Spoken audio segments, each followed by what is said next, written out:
All right. Okay, I'd like to get the planning board meeting started. Before we do, I'd like to do a roll call of members. Okay. Bob McCoon. Jamie Lally. Tom McGinn. John McKendron. Roger Moran. Ted Litwick, planner? Okay, on the agenda, we have quite a number of things tonight. There's the approval of agenda, approval of minutes, we have minutes. Then two public hearings, one for Brookside Estates, a preliminary subdivision application, conditional use application, proposal for a 10-lot cluster subdivision in age-restricted community on 11.98 acre lot located at 182 Log Cabin Road, tax map 32, lot 14C in the R3 and Shoreland Overlay District. J Group LLC is the owner applicant, and the owner's agent is Walter Pelkey of BH2. The other public hearing will be Motorland for conditional use application for proposal to construct 60-foot by 220-foot metal storage building and associated paved access for motor vehicle storage at the existing Motorland showroom and service center at 2564 Portland Road, tax map 2, lot 1 in the BI district. Neil Griffith of Caribou, Maine is the owner, Motorland is the applicant, and Paul Gadboy, PE, is the applicant's agent. So after we have them, we're gonna have work on the applications, which are Brookside Estates, we just read, then Motorland, we just read, and then ServPro, which is a plenary site plan application determination of completeness tonight. So proposal to convert a residential building under construction to a 2,872 square foot commercial service structure containing a ServPro business located on a 1.77 acre parcel at 782 Alfred Road, tax map 4, lot 32, in the AR district. Matt and Lisa True are the owners applicants. And then, what we got? Litchwood Meadows, which is a major subdivision application and a preliminary approval review for proposed development of a 2-lot commercial subdivision and a 4-lot cluster subdivision on 20.76 acre parcel located at 14 Ledge Cliff Drive, tax map 4, lots 24 and 25B, in the CCN in the R4 district. Phil and Judith Labby are the applicants, and Paul Gadbois is the owner's agent. And then we have a new application for Bentley's Campground for a conditional use pre-application sketch plan for a proposal to expand the existing RV campground in 5 additional phases, developing an additional 137 new sites with utility hookups and support facilities on 46.28 acres. Tax map 30, lot 24, located at 1601 Portland Road in the DB district. Bentley Warren is the applicant, and Rick Light is of Light Environmental Design is the applicant's agent. And we'll have the planners report. So first, start with the approval of minutes. So moved. Approval of the agenda. Approval, I'm sorry, approval of agenda. So moved. Okay, Second. motion and second by G, any discussion? Yeah, points of clarification. One, we are going to defer the approval of the minutes as they're on, Okay. ready for this meeting. Secondly, in the package, we had a peer review of stormwater standards coming from the Maine DEP for the Mildred Day School. I just want to verify, one, that they're either not being addressed this evening because they're not on the agenda, or that they're going to be included in perhaps the town planner report. No, that issue, they're not on the agenda right now. The chairman chose not to put them on the agenda until we decide, until we see what happens at the CBA meeting. This is deferred as well. That's deferred as well, that's not on the agenda. However, you did get the stormwater peer review report, so you have lots of time to review that. And the applicant has not submitted new drawings in response to that yet. Other than the minutes. Is there any change to it? All in favor? Yeah. None opposed? So we'll jump right into the public hearing. We'll start with Brookside Estate. I'm not gonna reread the whole thing, but this is, I just read it. So it's a public hearing. We'll open up to the public for questions and input from those that are interested. The applicant's here. So the applicant's here. I know there are some from the public that are here, so would you like to just go over the proposal? Okay. I'm Walter Pelkey of BH2MI, represent J Group, and our proposed 10-lot age-restricted subdivision called Brookside Estates. It's located at 182 Log Cabin Road, tax map 32, lot 14C. We propose 800 feet of 20-foot bituminous roadway with grass shoulders. The lots will be serviced by individual wells, individual septics, and underground electric for cable, TV, telephone, and electric. The stormwater will be managed through a series of catch basins on the lower portion of the road that will dump into a forested stormwater buffer. That's pretty standard for a DEP practice. All the lots will be a minimum of 20,000 square feet, anywhere between 20 and 24,000, and it leaves us 6.25 acres of open space with access to Gulf Mill Brook.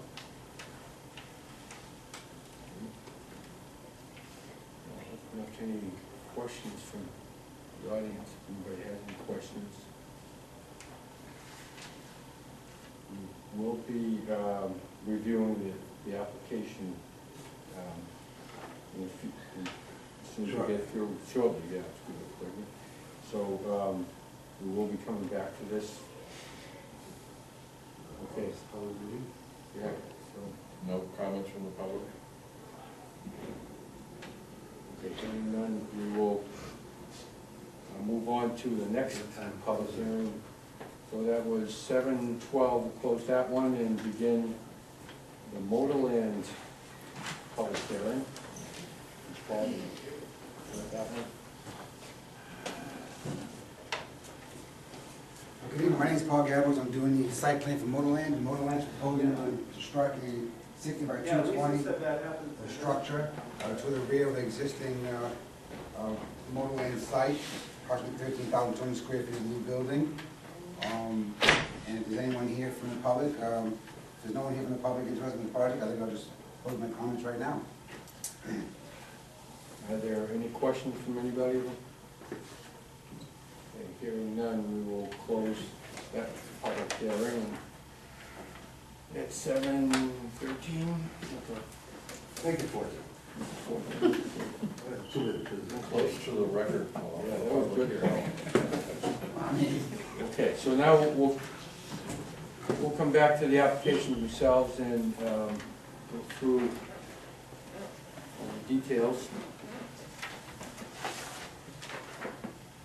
So why does we just received some correspondence from the engineer? I don't know if anybody's had a chance to absorb it. Anybody have any questions? Well, yeah, lots of questions. Perhaps since we had peer review email to us, I don't know that it's in our packet. Yes, it is. Okay, we had that peer review, and then we had some comments. It was rather detailed and technical, and now we have another document from BH2M. So can our planner give us sort of a summary of all of that, and then we can look at the information in detail? Yes. What has happened is that BH2M has been very responsive and Speak louder, please. okay. You got your hat over your ears? No, Okay. they're not flapping. Okay. Essentially, what's happened is that, as you recall, if you look at your notes, at the last meeting, basically, we had the town made a number of decisions. The town engineer raised some issues about the drainage plan, requested several changes, which the applicant would prepare for the December 10th meeting. They did that. That was in the submission that was provided in November, and then other issues, the planning board determined that retaining natural vegetation would meet the perimeter buffering standards. The planning board authorized the replacement of gravel shoulders with sod. Surface gravel shoulders provided the gravel met the 18-inch depth of the town street construction ordinance.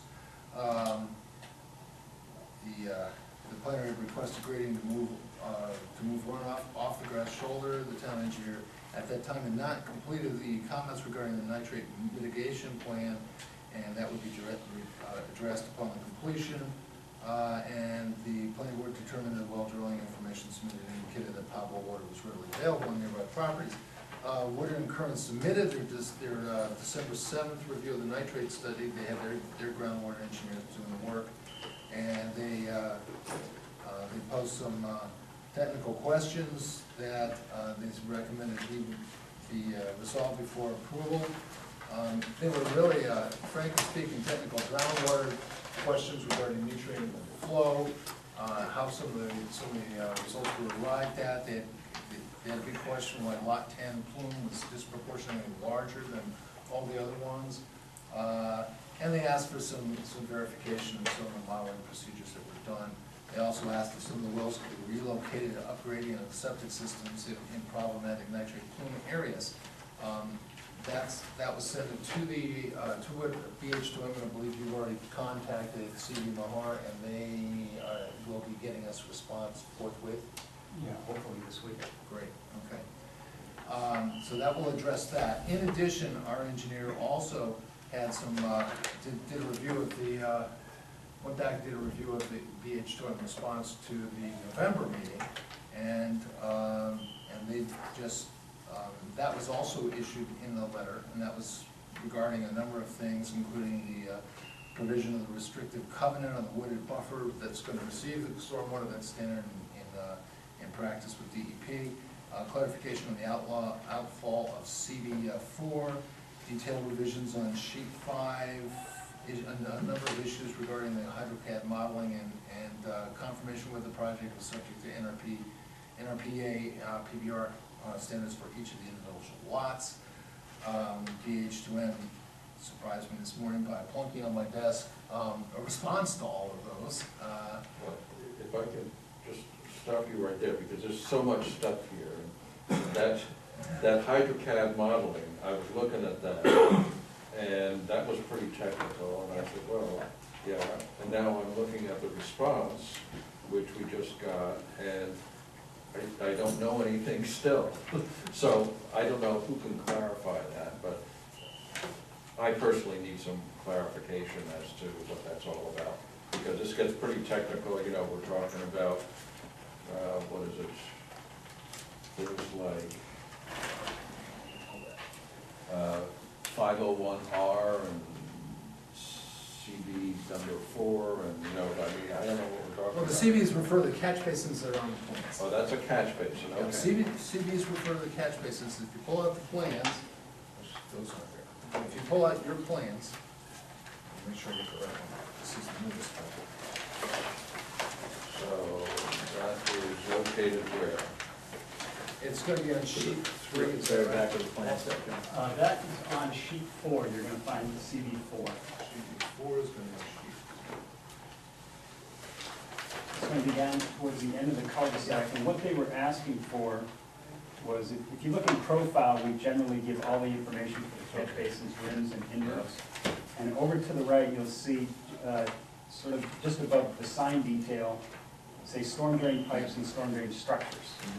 Those list the structures that aren't shown in the profile. And what we had is, we had listed CB2 and CB3. CB3 is, you'll see the information for CB3 is in the profile. So we added CB4, so we cover every structure there. Okay, and then, can you clarify then the back and forth about the HydroCAD modeling, what that was all about? Okay, if you look at, and I don't know if you have the older set of plans in your packet, but if you look at the post-development plan, out towards. That was the November 24th, right? November 24th comments. There is a sub-catchment area that flows down into the wetland area just behind the entrance sign. The question there was, what happens, the water ponds there as a wetland. The question is, where does it go if it overspills the bounds of the wetland? And what we did is we combined, what it does is it works its way along Log Cabin Road to the culvert down at the, I guess it would be the southeast corner of the project. Yeah. And you'll see there's a line on there called the time of concentration line. And what that is that's the flow line from the uppermost point of the water table in that sub-catchment to where it leaves the property, which is that culvert down in that corner. And originally we had that modeled as two sub-catchment areas, and the question was, well, where does that one go once it gets to the wetland? We took another look at the topo. We had a couple of blown shots that were probably 3 feet too high. Had the crew go back out, reshot that area, took another look at the contours, just to verify that that flow is along Log Cabin to that culvert down in that corner. I think it's a 15-inch. You'll see it's analysis .3. And it was verified that Yes. it indeed is. Yep. So they did catch some problems, but they ended up being resolved. That's right. And to your satisfaction, Tab, is this is a little bit more technical than what I'm used to. I haven't reviewed it all, but I was looking at, I was picking apart most of it, and it looked like it worked, but I haven't reviewed all of it. As I said, some of the stuff just shows up from the business. Okay, 'cause that was my Appreciate major your response. concern, is because I got lost in the detail. Yeah. I just And I'm didn't sorry, know. I wasn't able to finish doing the review of what they did in response to what Curran said, so I wasn't able to translate that and put it into a memo for you, which you wouldn't have been able to read till tonight anyways, so. Yeah, that's one of my issues is that I was going by the memorandum dated December 7th, and had a lot of the issues that were pointed out. And I know they seemed like something had been addressed or looked at, and I don't know the relationship between that memo and the more recent one we just received today. Well, I think the important thing in that is to look at is the memo that you've gotten today deals, what you've gotten from BH2M today deals primarily with the stormwater issues, because they've left the nutrient loading issue to CV Mahar, who will be responding this week. So we should be able to get that to you as soon as I get it. And so what we're really dealing with is engineering issues and mainly drainage issues. Things like, as Walter had said, cleaning up what the invert elevations are and the pipe elevation, the invert elevations and rim elevations are on the CDs that weren't specified on the plan, which are going to be necessary for construction purposes. Also to determine, the hydrocad modeling of how this runoff goes out, discharges from the pipes into the wetland. So these are technical issues, just cleaning up some of these. And you just mentioned the issue that we had an elevational blown, so it didn't look like it was going to flow. Yeah, it was a fair question, and when we saw it, when we went back and took another look at it, it looked like at that wetland spot and down towards the entrance that there has to be an outlet to it, Yeah. or it would flood Log Cabin Road, which we all know it doesn't. So we went back out, took a little more 10 shots of topo there, put it back in, cleaned it up, and it made perfect sense. So what could have been problems been alleviated because it was just a data issue, it wasn't an actual site issue. So a lot of this stuff is housekeeping, because I don't think there was anything No, fundamental. and there's not much here. No, there isn't. You guys want to, I can take Would you you like down through to it, yeah. walk through it? I think it would help. I mean, as Tad said, the nitrate study stuff, it might as well be in Latin to me. And Tad and I have talked that, just sort of leave it to those folks to work out. Maybe if you read through their comments, they're just looking for clarification on most of the stuff, which Steve Marcotte at CV Mahar was confident that he'd have for me by the end of the week, which I forwarded along to Tad. But if you skip down to the main DEP stormwater BMP standards, on sheet 1, I've added, What's the date of the one you? The one we got got now, the one you got today, that's right. If you look at note 20, we added a little more language there that all buffers will be protected from disturbance by deed restrictions and covenants. Just Which as sheet was that again? sheet 1, Joe sheet. note 20. Right, there it is. In the plan. Yeah, I know, but again, all of this is kind of bridging where you may understand where you're at. Sometimes it's quite difficult. Yeah. Is it possible to look at the memorandum from the peer review and look at their issues, and if it's going to be clarified by somebody else, let us know? I mean, that ought to take a minute, and then everybody's right in case we know all of the issues. Well, That's what I'm reading. that's what from. Walt's doing, he's going down to, Well, somehow we're down to main DEP standards, and there's 8 items under, at least 8 or 9, I've got 8 or 9 questions under the groundwater resource. Or I guess I misspoke, I spoke that as the nitrate folks, but Okay, that's that issue. yeah, all the comments on That's the issue. page 1 and 3/4 of page 2 on Warder and Kern's report are all dealing with the nitrate, they're dealing with the groundwater issue.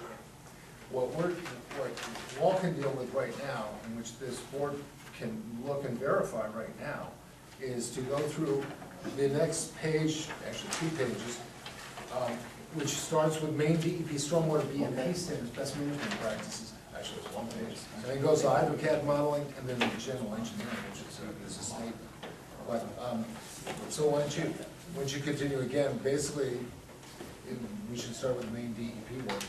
Okay, and their first item was questioning or a note about deed restrictions and covenants, which we cover on sheet 1, note 20. and that has to be done before approval, right? That's Yeah. right. Okay. Well, it's a basic note in sheet 1, just for everybody's clarification, sheet 1 is the record plan. That's gonna be what's gonna be filed in Alfred. And so it states that note up front, that this makes it a legal obligation that the open space and areas marked buffer shall remain in its natural state except for removal of dead trees, diseased trees, or trees that pose threat to homes, or the public, not structures that are allowed within these areas. All buffers will be protected from the disturbance by deed restrictions and covenants, which their attorney will do in the deeds and restrictions and the owner's documents. So, but it's on here as a condition of approval. Really It's important. little grammar error there on the second sentence, not structures, you say no structures. Yeah. Yeah. Okay.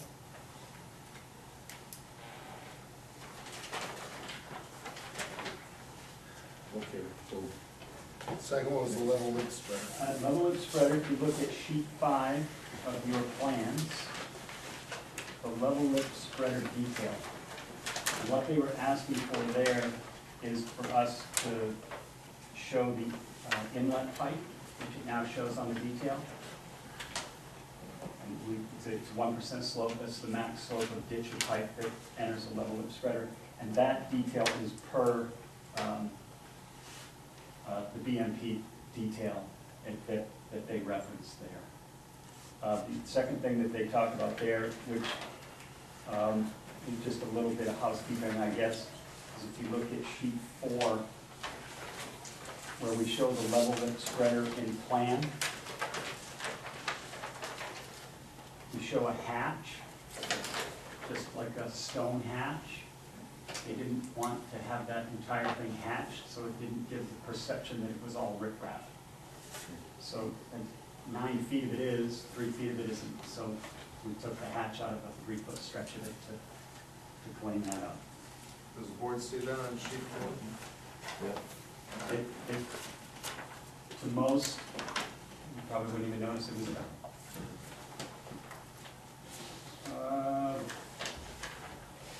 The next one is a HydroCAD modeling, which we talked about with a little bit of field work and a little bit of cleanup of the contours. Took care of that.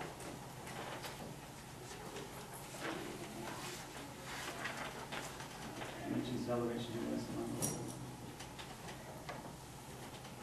I think Andy touched up, he's the engineer on the project that was here the last time, he touched up the stormwater report, which Tad has a copy of, which will address that for REACH 501R. Rim and pipe information on CB4, we've touched on that on sheet 5.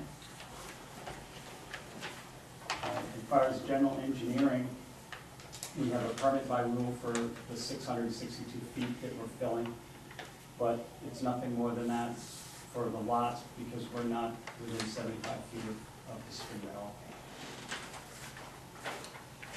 So it's pretty, as far as the engineering side, it's pretty easy stuff for all we had left to do.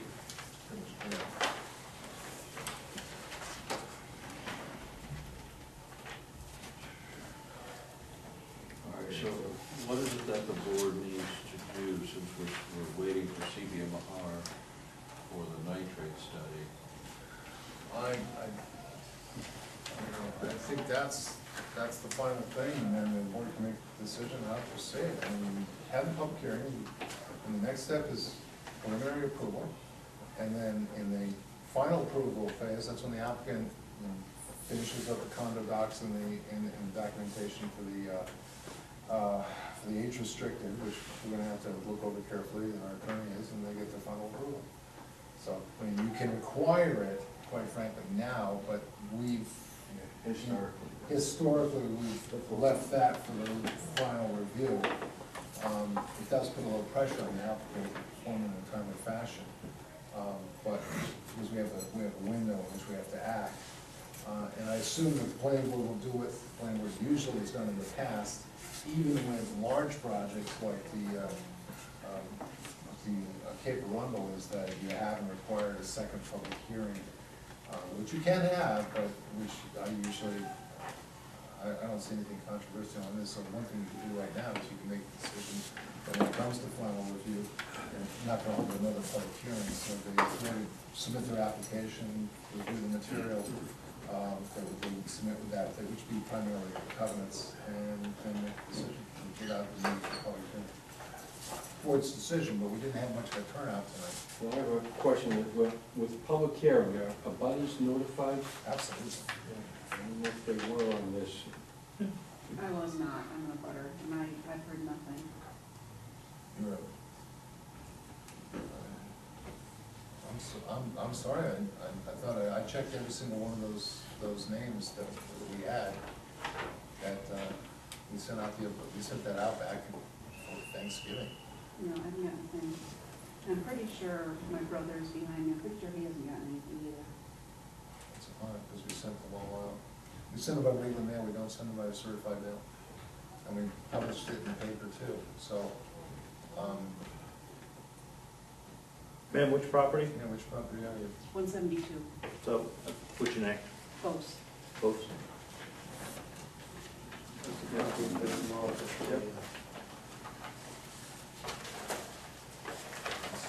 So I just think to play it safe, whether we need a second one or not, I'd rather wait until it's just having it, just already cover ourselves. Also allow someone who may not have been notified to be here.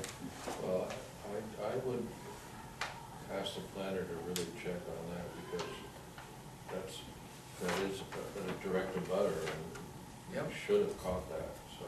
Well, I know that we had them all addressed, and I know I put them together, and the lady sent them out, so. I don't know what happened. Any record of the list that you sent? Well, we have a regular list, We do, yeah. so. We do have the list. So we should double check, make sure it was on there. I will double check that, but I don't see how it could happen. Public hearing usually only takes a few minutes. Is there any questions from the abutter about what's going on? I'm really, kind of just here for information. I don't know what my questions might be. When you say, are you to the north or the south? of the Keep going property? down, go south, right there, right there. Yeah, where that whole property line. And which one is your brother on? Behind me. He's Wood, Yeah. Stephen Wood? Yeah.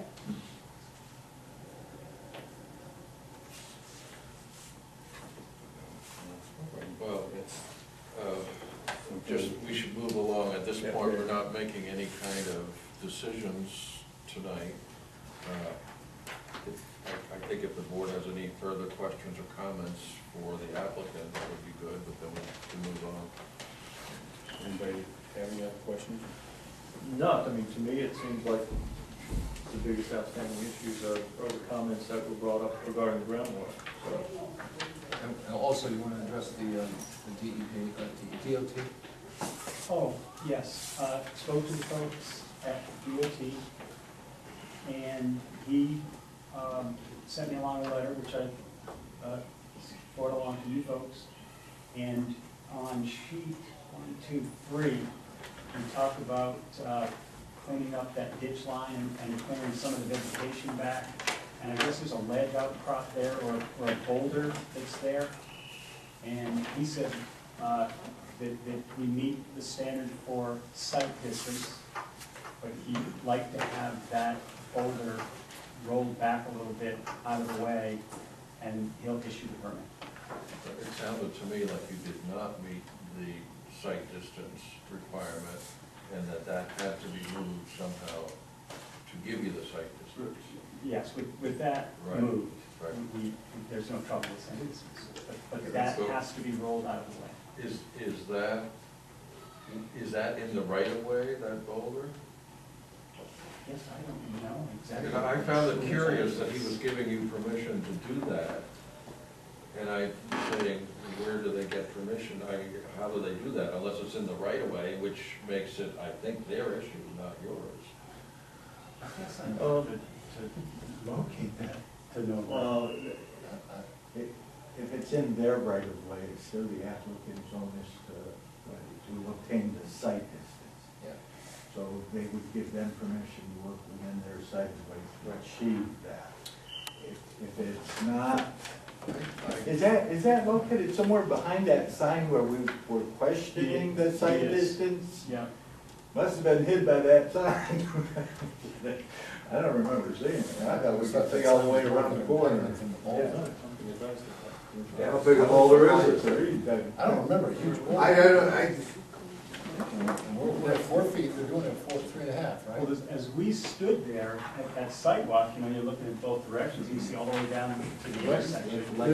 But he helped me with, so many feet back, at 10 an feet back, elevation, right? Yeah. there's a little blip there, Okay. and he'd just like to have it, but he had no trouble giving me the letter saying, per the approved plans, that this will work. the only thing that we had at a sidewalk was the fact that discussing about lifting the trees up and because some of them were hanging low. I mean, That was- limiting them. Limiting them up. Yeah, lifting them up, Yeah.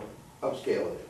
But I mean, that was the only thing, and no boulder was apparent. Okay, well, apparently, They've got their rules too. Yeah. Unfortunately. well, The state agency giving you approval to move The it. pebble is bigger than. That's permission, isn't it? yeah, but I don't know, I don't get that. Permission to move their stuff, but you can't hold them liable for any problems. I haven't dealt with you. But they're not gonna go out. It seems like it's their problem and they need to move it, but that's just me. At any rate. All right, are there any other That's The questions on applicant this? wants a driveway entrance permit, wants a turning movement permit onto that road, and you will abide by their standards and their methodology for fixing it. This seems reasonable. It's not. It is reasonable. It's not. Jason, just go over there and fine tune it. All right, so, unless there's any other questions, we'll move on to Motorland. They all set?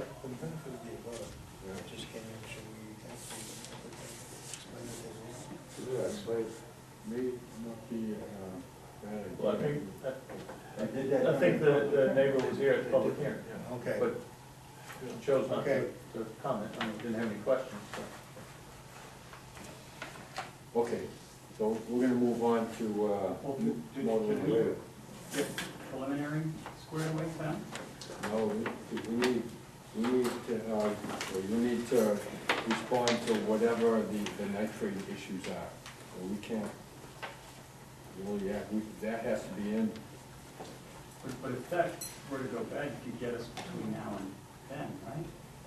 Well, part of the problem, what if something's required, a good chance, it's pretty tight, something's required to change, and you'd be coming back with some changes that wouldn't make sense to work on right now.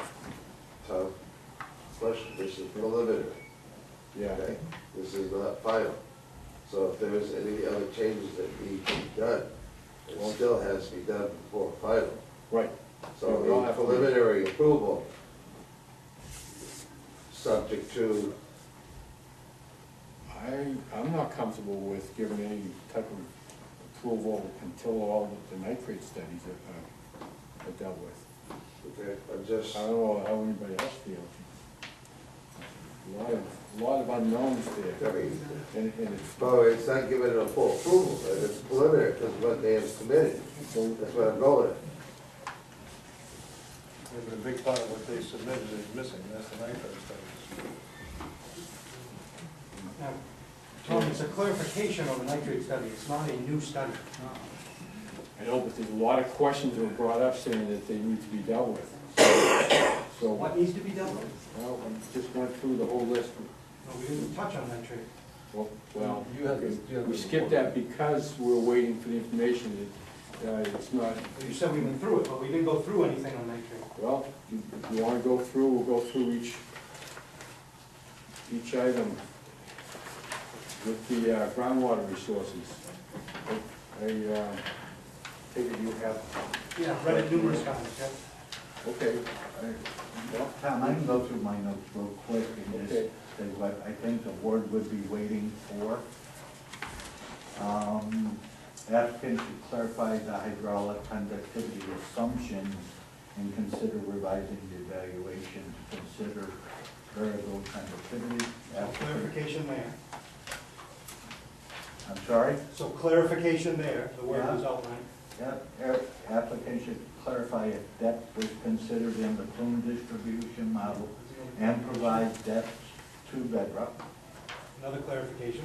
and data. As such, the applicant should evaluate a range of effective porosities and the impact on the plume configuration through a sensitivity analysis, because it is likely that effective porosity is also a variable not considered in the model. Applicant should clarify the dispersity values utilized in the evaluation, because the way that the model was used, it's impossible to evaluate whether the plume representation is even reasonable, according to our engineer. Additional clarity should be provided around the calculation of gradients at the site, since these influence direction and distance of travel for the plumes originating at each septic field. We had talked a little bit earlier on perhaps rearranging the positioning of some of the leach fields on some lots, Which wasn't necessary though, right? such that this is not the case and still maintain building. Well, the engineer is saying, because there was other things lacking in the way that the model was used, he's saying that it's something you may want to consider or reconsider after you get the real data once the model is used appropriately, if I'm reading all of this right. The simulated plume on lot 10 appears to be considerably larger than on the other lots. We talked that a little bit. Is this due to interpreted gradients for the lot? But if not, why is it significantly larger than any of the other ones? So that's data. Additional detail on modeling should be provided, including whether or not the modeling was completed in spreadsheet or standalone modeling software. Applicant should provide some discussion of the platform and code selected to evaluate the applicability for the intended use. And that's modeling nitrate plumes in general. So as I'll be the first to readily admit my non-understanding of a lot of it. A lot of it's technical, but one of our responsibilities is to take that information and try to reasonably come to the conclusion that you're doing things correctly. You know, it appears that you didn't have all of the data in the first presentation, if I'm saying that correct. So that's kind of. So we paid for the nitrate study, and we've reasonably shown you that we can fit everything on our proposed application, and yet you won't. Well, since it is technical, we have to go by the experts' advice or opinions, and there's a lot of questions brought up from the expert that the town hired, and we'd like to have those questions addressed before we can move forward. I think that. So how many more meetings are we gonna waste before we get a decision on this? What would you like us to do? Preliminary questions. approval, pending clarification on the nitrate study. And we understand that Cindy and Mahar missed it completely, that we'd be back here. But with the intent, with the way most of his word is, can you show us a spreadsheet? Can you tell us what you use for software? Could you clarify? But there's also assumptions that were made in these asks. Is it an assumption, or is it based on actual data? Right. So, and that's a legitimate question, and we don't know the answer to it. Or our ordinance, I guess, the point is, have they submitted documentation sufficient for each of us to make a determination of completeness of the stuff? To their point, sometimes some of that data or some of the submissions are altered, changed, reviewed based on findings. So there's merits on both sides of it. And that's what I'm struggling with, because likely if CV Mahar comes back and says, yeah, you know, point noted on Woodard and Kern's study, and the plume is going to be different on, you know, a lot or two or more, then that will alter lots with the potential to eliminate lots. So, I mean, and that can be addressed, I think, very readily at the final plan stage. However, there are some technical issues that Woodard and Kern brought up that, you know, really we do need to have addressed, and questions that need to be answered prior to any, you know, final approval. That's why I said preliminary. Right, oh yeah. Yeah, no, we're listening, we're great, looking at both sides. The one that concerns me most is something I brought up before we saw this, and they picked it up in the technical jargon, but it's the three-dimensional aspect of the plume. Because the septic is as close to the wells as they are, what is the three-dimensional impact? And according to their review, you have a two-dimensional analysis, and we don't know how that impacts the well at whatever depth that well is. So again, it's very technical, but it's something that, because the septic is as close, or the septic plumes are as close to the water sources as they are, I think needs clarification.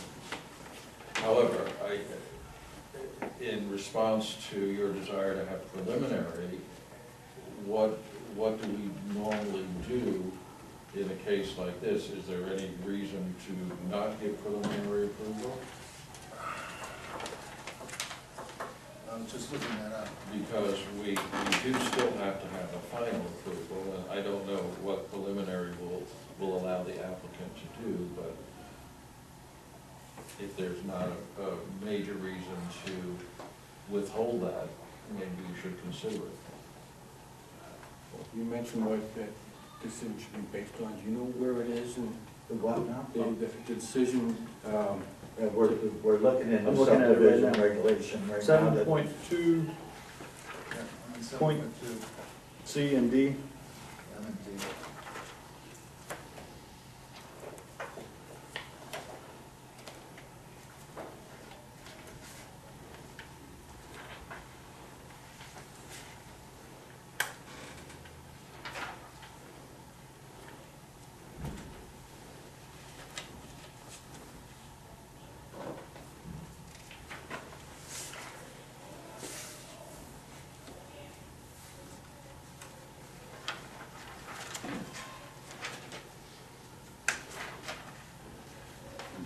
Just looking at it's the process we gotta look at. Yeah, sometimes for minor things, I know we have given preliminary approval with conditions.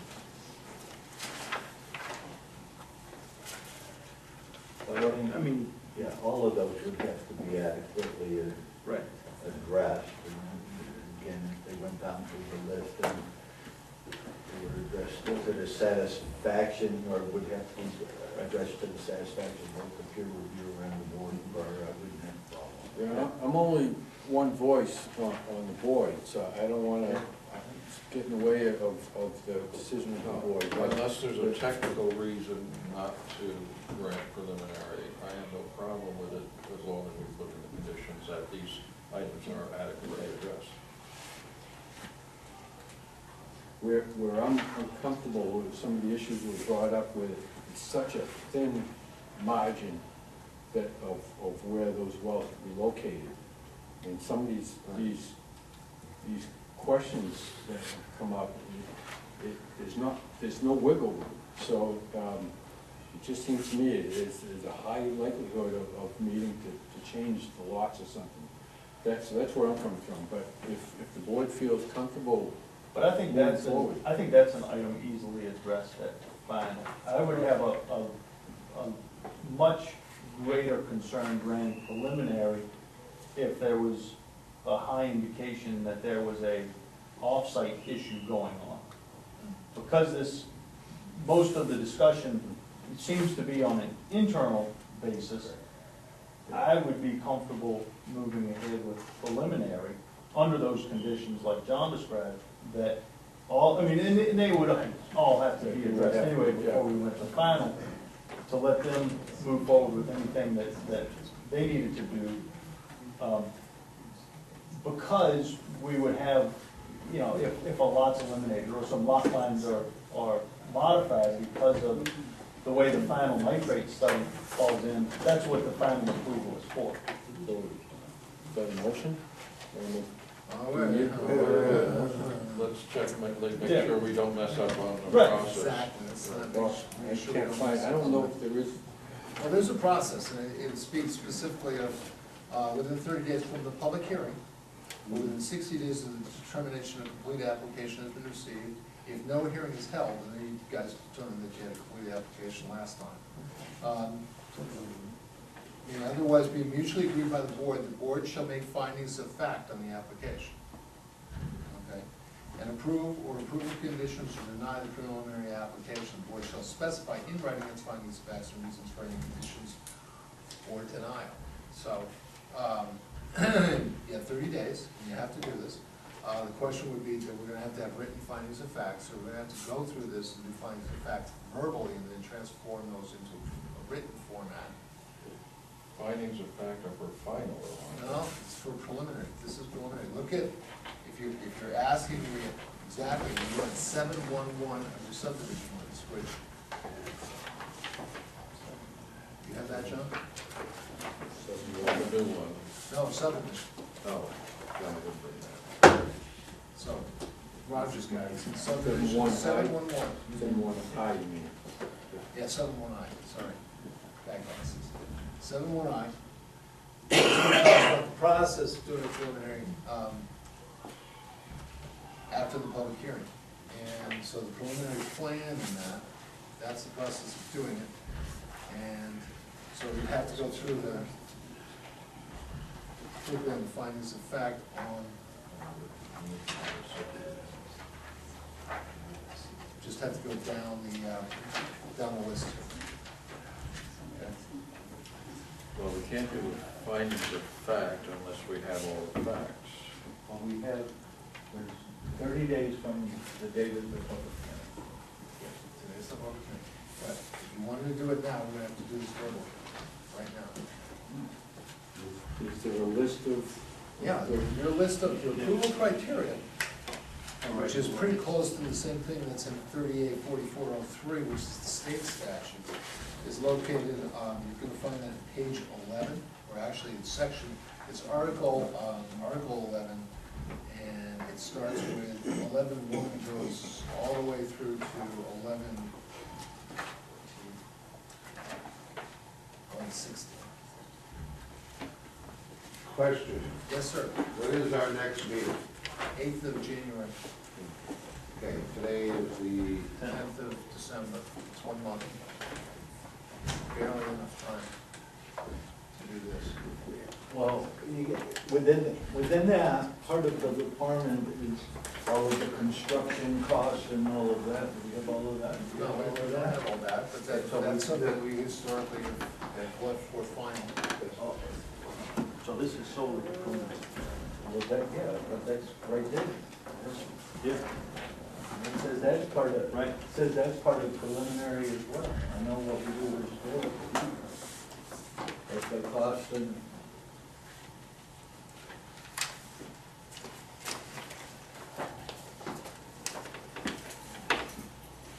but if it's preliminary, they have time more than 30 days They to have 6 submit months. final. They have 6 months to finish it up. Put roofs on in 6 months. Well, it's also some large projects too. But they have 6 months in which to do it. And remember, with Cape Arundel, that's where we ran into some real, Yeah, that we get was, several extensions from the applicant. yeah, but that was more than 10 units. Yeah. We look for And we were covering 170 some odd acres. 200. Well, more than, So, if we, I mean, we could do this, we'll just have to look through it right now if you want to do that. But, I mean, Bob's bringing up a point that cost estimates, covenants, and our, well, the reason why we didn't do that was because the reason we haven't done that in the past is because costs change, you know, until you get your preliminary, and you know that, what your costs are gonna be. I mean, if there's gonna be major changes, you keep doing cost estimates, and it's, and we the same thing with the covenants, if you have a new, say, and if some of that report comes back where something really major has to adjust, it's simply significant cost differences as well. true, I mean, I don't know, it's like a catch-22. subdivision is not easy. Well, just to move forward, can you run down and just see whether you wanna do what you prefer us to do right now? You start, I would say preliminary approval per se. Yeah, I'd have, I don't know that we can adequately define all of the conditions. I'm with you, but, I mean, we can attempt to do it. And then if the board gets bogged down on an item that doesn't feel that we can finish, then we have to wait. There's a lot of. yeah, I mean, I theoretically like to be able to do it, but it is, we are gonna have to go down through it. More daunting than conditional use. Say that again? It's more More daunting daunting, than a it's condition. harder than conditional use, it's more daunting. Subdivision. Yeah, we didn't realize we needed to be. Yeah. So what does it give the applicant, what does it allow the applicant to do if we do preliminary approval now as opposed to next meeting? 30 days, that's, so it gives the applicant 3 days ahead. 30 days. Yeah, well, let's say we didn't do it, and we did preliminary approval at the next meeting, Right. and on January 8th. 2 days from the deadline. Then we would, then what we would do is we would immediately go into working on the stuff we need to do for final. And Bob's right, there's stuff that's not here yet, But frankly speaking, I wouldn't wanna spend money on lawyers until I knew everything was squared away, until, you know, if I'm doing easements and I'm doing covenants and I'm putting restrictive, especially restrictive covenants on various things, I wanna make sure my design is pretty much final before I'm gonna spend a lot of money doing legalese on it. So, Okay, so what it gives the applicant is 30-day head start, that's it. it's a level of comfort to be able to spend more money on the project Yeah. because it's preliminary. Which is kind of the reason, one of the reasons why, you know, Bob's absolutely right, they say you should submit your covenants as part of the project, but, you know, the applicants traditionally would like to see that the project's Fine. fly before they spend It's a lot of $5,000 cost. or more on $6,000 on a set of covenants, and this one's more complex because this is an age restricted, and it's much more complex because it's age restricted with individual lots, that's much harder to do. It's not that much harder to do, but it's, you can't just plug in when you're standing, you can't go up to the Highlands and pull their document out and say, we're gonna use this, because that's a condo. Can I ask the applicant a question, Mr. Chair? Yes. How long do you think the response is gonna actually be to have them address those issues? C.B. Mahar, Yeah. he was gonna take a crack at having it to me tonight, Okay. but again, So the re- it has to be something that comes to me, comes to Tad, and it's gotta go to Woodard and Curran, because I'm not sure anyone here is qualified to. Particularly the holidays. Well, That's- We had talked about just those two talking, Yeah. cut us out as the middleman, Right. because it just slows it down. And as that as a condition is, I mean, if you do that as a condition of approval, and the thing falls completely apart, more puts us on the hook, and we'd understand that, if that's what happens, but, you know, you bump us 30 days, and it's another 30 days to final, and these guys are getting a little itchy. Well, I'm hearing 30 days, but it's really 2 weeks, right? It's 3 weeks. Yeah, it's January 8th and today's the 10th. So the 8th is a Friday. That is one. Yeah. Yeah, it's the 7th, New Year's Day is on Monday. The 8th is a Is Friday. it the 7th? Am I looking at the wrong calendar? It's 7th. 15, 16, not 15. Let's make a decision. All right, So what- basically, you know, I'm in favor of conditional approval, provided we can do it, we can make it work. Yeah, I feel the same way. Okay, so Right, it's let's the 7th. move forward then. So if, so I'm not even sure how we go through this, is like, we've got 3 pages and am I expected to read all this? Or? Well, you have to read it Well, all. we've got- Let me try it. We've got to read it Well, and make a we can decision do, whether they submitted it or not. But with a lot of- so just trying to sort through which pieces to read. so, and the understanding is that we're gonna do a verbal, and it's And I'm gonna be gonna tr- followed up by a written. I have to, yeah, well, it would be like ZBA did it. I mean, this is the way we kinda used to do it until I started preparing findings of facts beforehand. It used to be, you used to slug this out and take a long time. And this is what ZBA does, and then they come back and staff prepares prepares the findings of fact based on the conversation, and you guys approve that again. So it'll be like a double approval on that, just in order to issue the actual document. Because you need an actual document for your lenders and so forth, so, I mean, that's not gonna happen until January 7th anyways, because you're not gonna have another meeting. Right, but they would, if we manage to get through all of this, they would have the approval to move ahead, it's just that the technicality of the final Yeah, the document. writing up, it's going back the way you used to do it, which then the staff writes it up based on what you guys say. Okay. Well, But we Dad, should run through this quickly. you can help me get through which Sure. pieces. Well, What we're looking at is 11. No, 11.1, we start there, or where should I begin? Well, the way I'm gonna write it is I'm gonna write it in basically what they're proposing, which is a 10-lot cluster subdivision, age restricted, which comes with a bonus, and then they're proposing 800 feet of road called Scotts Way, 10 lots off of that, individual septic and well, water system, and also buffer around the outside, all the things we've been discussing. And then you start saying, we find that the application is meeting the subdivision, as it's presently presented, meets the following standards from preliminary stage. And you start going whether pollution, does the project, you want me to read it out? Maybe I should just read this out.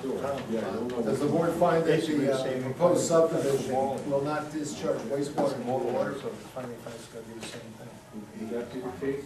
What's that? No, I'm not gonna do that, because that's totally different standards. I'm saying, but you're gonna follow the same steps. I'm gonna follow the same steps, and you guys are gonna vote on it. Okay. We're gonna go 7-2D, is that what you're going through? I'm going through 11. 11 is final, No, this, Oh, that's performance standards. or final. Right. I think it's more appropriate to go through 7, which You is wanna go through preliminary. 7? Well, it's preliminary, that's. 11 specifically cites final.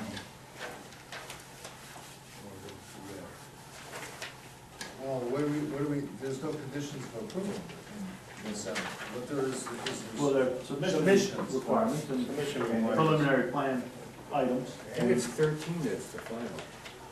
well, this is the kind of stuff, this is just basically what you should supply with the application.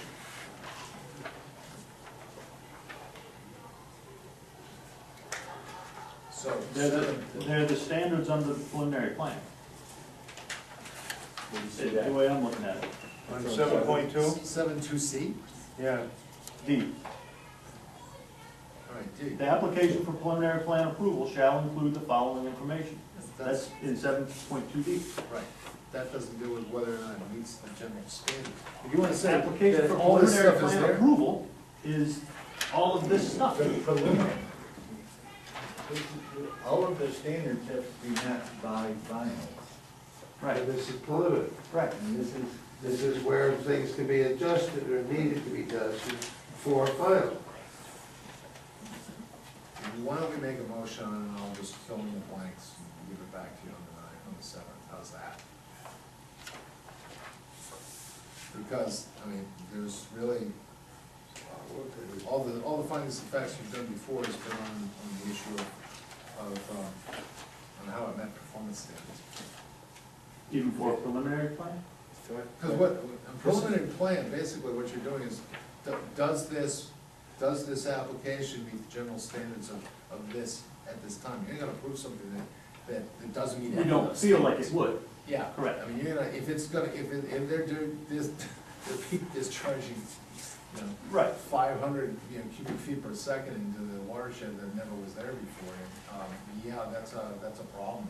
And you're gonna address it now, not in final approval. I thought 7.2C was just. 7.2 is the stuff you completion. submit with your application. Yeah, they submitted enough data from which to make a logical So that's, decision. There's some clarifications that are required for that. You can go through, well, the performance standards and norms and provisions, all performance standards. what do you read the bottom? What?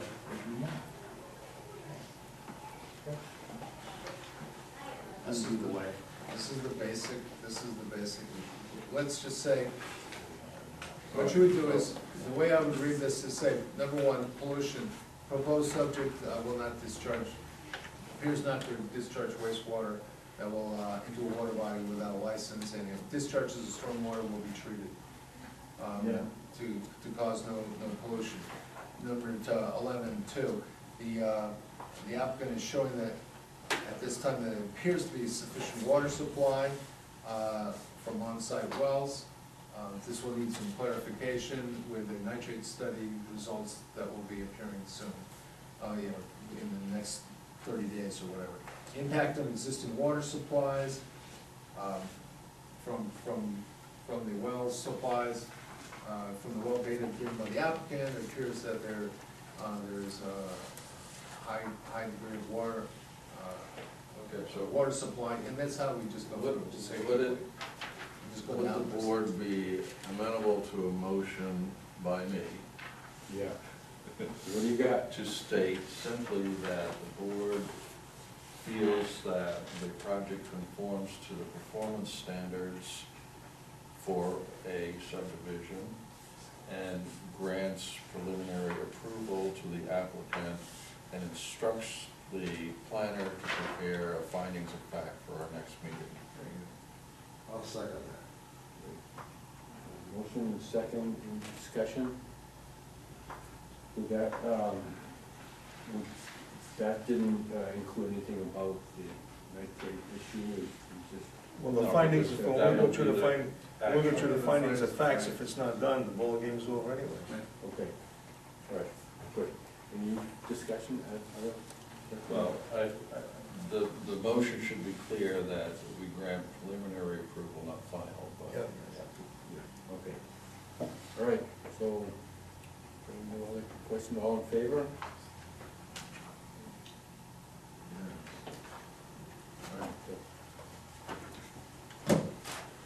All right. What's the account? Yeah, that was a struggle. Did you, I don't know which way Tom went. All Did you right, go so- in favor or no, Tom? I didn't see. Yeah, all in favor, yeah. Okay, Yeah. that's why I asked. Okay, it passed. Was, It passed. All right, so, good.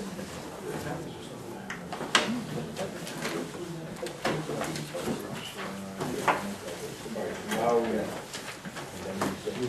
we're able to move on to Borderland.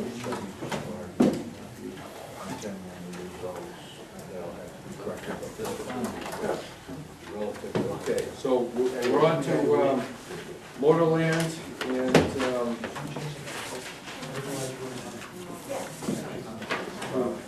we did a site walk this week. well, you're on site, buddy. I'm sorry? You're on site. Well, you just go through just an overview of. Okay, guys, let's keep this moving. I'm trying to, for the next meeting, if I was asking a question. Last planning board meeting, Tad brought up some issues, and we went through that on his latest submission. We had some additional parking here for customers. We've actually relocated employee parking in this area of the parking lot, and we have the customer parking where it is right now. So that area will be all for displayed vehicles. Talking about landscaping, just to clarify, the fence goes from, Stockwood fence goes from existing retaining wall to the tree line, we talked about that also in the sidewalk. Lighting, we just asked for waiver in lighting, only just doing wall packs next to a 3-foot entry door, so, 100-watt wall packs and caves attached and touching some that, so that certainly won't present a problem for, lighting onto adjacent properties. Utilities, I did add the underground utility from the existing building to the proposed building, that building will be lit. Not heated, but just lit. Stormwater management plan, I did go over stormwater plan a little bit, I changed the facts, I did add some actually green space, but I think the planning board knew it all. Hopefully you saw that that was really gravel based with basically weeds growing through it, so not really a great stormwater runoff lawn area. So I did change the calculations to reflect some of it as lawn. The calculations still came out that the post-development flow rates were less for the 2, the 10, and the 25-year storm. And the calculations didn't include any of the stone drip rates that have those. So I didn't add that in the calculation, but certainly that will actually reduce the runoff for all 3 events. So we do have a stone drip edge, is the north side of the building, and the stone drip edge where the existing doors aren't located. And I think the last thing, How that's gonna discharge from Paul? we're not discharging, I'm just gonna actually. You're just gonna infiltrate it completely? Yeah. Okay. And the last thing was a proposed 101 contour, I did fix that out, so that 101 contour did tie into the existing. Be nice for it It's to just come I back to had- grade. I had the limit of the site, I had to just move the line to the computer to pick up that contour. So, besides that, I'm glad to answer any questions the board might have. Could you clarify, Paul, what the dark gray area is, the shaded, why it's shaded? This one, Yeah, that's the new impervious, new pavement. so just because it's new pavement. I want to show it illustrate that. differently from the existing pavement, Okay. just so you have an idea how much new pavement we're adding, and bring it over the existing gravel area. There's a point of clarification on the same item. Yep. This is that same area that there was, at one point, we were considering 5 feet of grass or something. Well, I think we were considering, Tad mentioned that he'd like to, well, it would be nice to have a 5-foot grass island between the new pavement and the existing pavement, just to break up the line, the parking lots.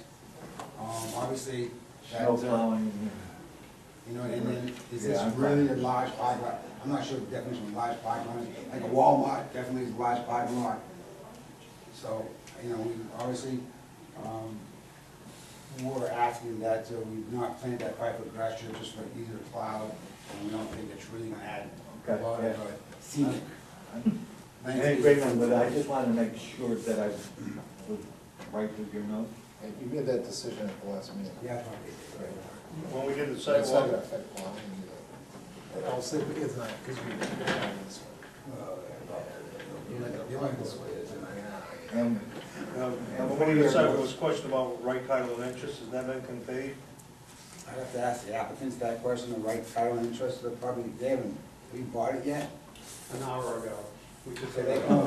That's why I asked the question. They're not changing the findings. I don't think it matters. I'm not changing. All right, So I don't even know that, Tim.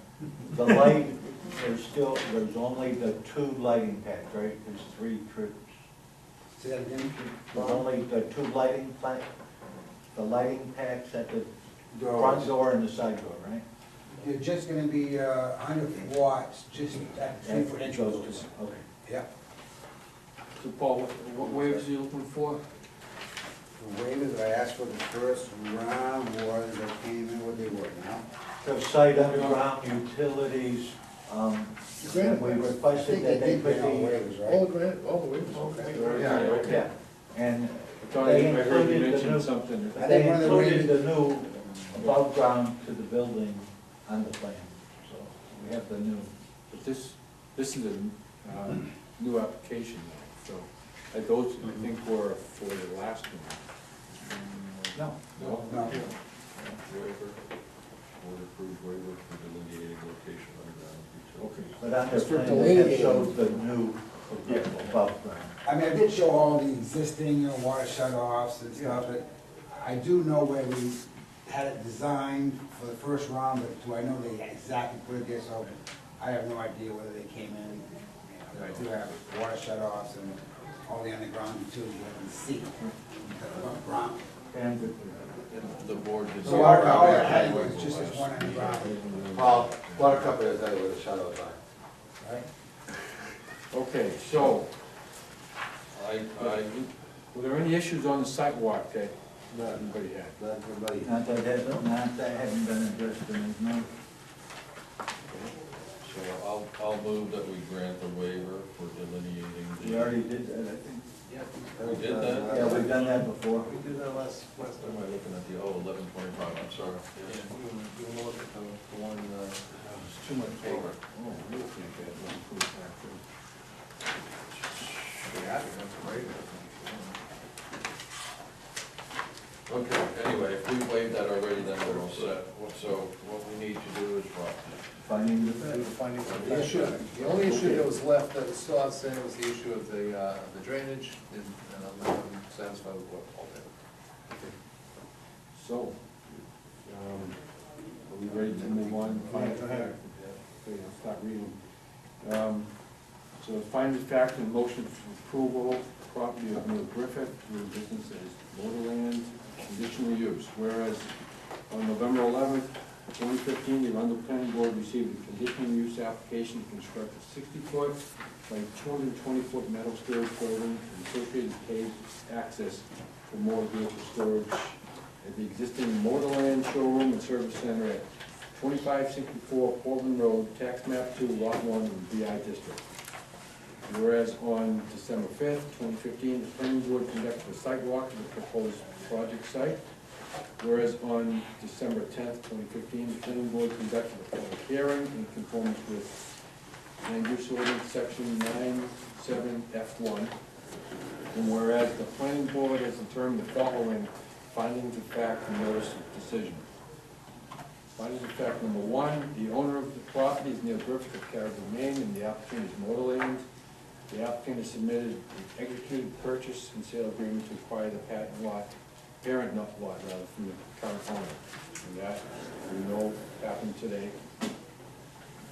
Number two, the property is located at 2564 Portland Road, Tax Map 2, Lot 1, in the BI District. Number three, the property currently contains an automobile sales and service facility approved by the planning board on October 27th, 2011, and currently occupied by a classic auto dealership, DBA Motorland. Number four, the applicant has received the site plan approval to divide the property into two parcels, modify display lot lighting, and erect a landscape buffer fence along the southern border of the newly divided lot in conformance with sections 8.25.4 and 8.25.5.4C and 8.25.5.2C of the Arundel Land Use Ordinance. 5, the applicant now proposed to construct a 60-foot by 220-foot metal storage building on site to provide cold storage for automobiles. The facility shall not be used as a showroom for vehicles, and the general public shall not have access to the facility. Number 6, in addition, the applicant is proposing to extend the existing display lot to include 20 additional parking spaces to be located along the western perimeter, and to provide a 30-foot wide paved parking apron on the northeast and south sides of the proposed building for vehicle maneuvering. Would that be north, east, and south? It's not northeast, okay, northeast and south. Number 7, additional lighting will consist of 3 100-watt wall packs located over the entries to the proposed building. Number 8, stormwater analysis reveals that there will be a slight increase in the peak runoff generated by the activity, but a drip strip shall be installed along the roof line of the building to capture and infiltrate concentrated runoff. Number 9, erosion control, drainage, paving, lighting, and parking layouts are depicted on the plan set entitled Site Plan for Motorland dated October 22nd, 2015, with revisions to November 5th, 2015, and prepared by Paul Gadbois, P.E. Let's see, Where's that little does that be 10? Does that even belong there? On the pole located at the southeast corner, delete 1 and 2 fixtures. No, you take it out. That was, Take it away. it was on the left. So we scratched that one. Okay, so now we'll have to vote on each of the following. After due review and consideration, the Arundel Planning Board has determined the application to be in conformance with the criteria of section 9(7)H of the Arundel Land Use Ordinance as follows. 9(7)H1, in that the use is compatible with and similar to the general categories of uses of neighboring properties. The proposed use is an expansion of the existing permitted use in the BI district, and is consistent in scale and use with other uses in the surrounding neighborhood and district. So we need, Make a motion, we accept that. Second. any discussion on that? All in favor? Aye. And opposed? 9.7H2, the use is consistent with the comprehensive plan and the anticipated future development of the neighborhood, in that the comprehensive plan specifies automobile sales and service facilities to be appropriate, and the use is consistent with the long-range plan for the BI district to serve as Arundel's premier industrial and business zone. Move to approve. Second. Motion, second, discussion, all in favor? None opposed? 9(7)(h)(3), that there is adequate and safe pedestrian and vehicular access to and into the site to accommodate anticipated traffic to and from the use. The proposed use will not generate significant trip generation. Proposed plan will reduce pedestrian vehicle conflicts on the property.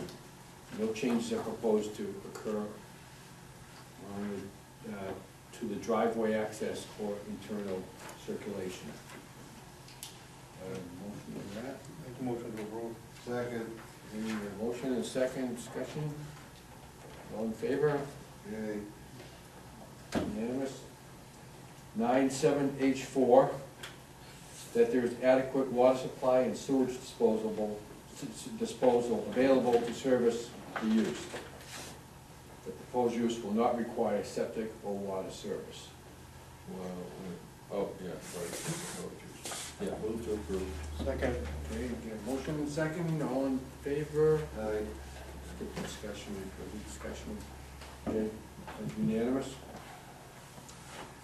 9(7)(h)(5), that there will be no noise, dust, odor, vibration, or smoke generated by the use that will adversely affect neighboring properties, in that noise, dust, and smoke. The nature of the business does not generate any undue noise, dust, or smoke, Not of smoke. right. dust or smoke generation outside of the structure. Glare, the application is installing additional low-water 12-pack or equal lighting with full cutoff shields that will not generate any dangerous glare for passing motorists or a nuisance to the adjacent properties. A motion on that? Yes. I'll Second, any discussion? Hearing none, all in favor? Aye. Point of order? Mr. Chairman, who Yeah. seconded that? That was, John? Yeah, I said, Because I heard you say second. I wasn't sure if it was you. 9(7)(h)(6), that the physical characteristics of the site, including location, slope, soils, drainage, and vegetative cover, are suitable for the proposed use. The proposed use will require limited alteration of the existing site topograph. Tree cover will be retained on the perimeter of the site. The installation of drip edge treatment trench will discharge into an adjacent wetland that will result in no increase in the downstream peak runoff generated by the site improvements during a 25-year storm. move to approve. Okay, do we have a second? Second. On second, any discussion? All in favor? Unanimous? Yeah. 9(7)(h)(7), that the use will not constitute a public or private nuisance. No nuisances will be generated by the proposed use. The applicant proposed to install a 6-foot-high solid fence along the southern property line between the use and existing residential uses. So moved. Second. Second. Yes, question. Yeah. In our discussion, was it 6 foot or was it 8 foot? It was 8 foot. What are you proposing? Plan says 8. 8 feet. 8 So feet. it's That eight. needs to be changed. So you have to be that. In the existing residential uses, are there any there? Potential. Potential, okay. Takes care of that issue. Right. It happens. All right, Correction.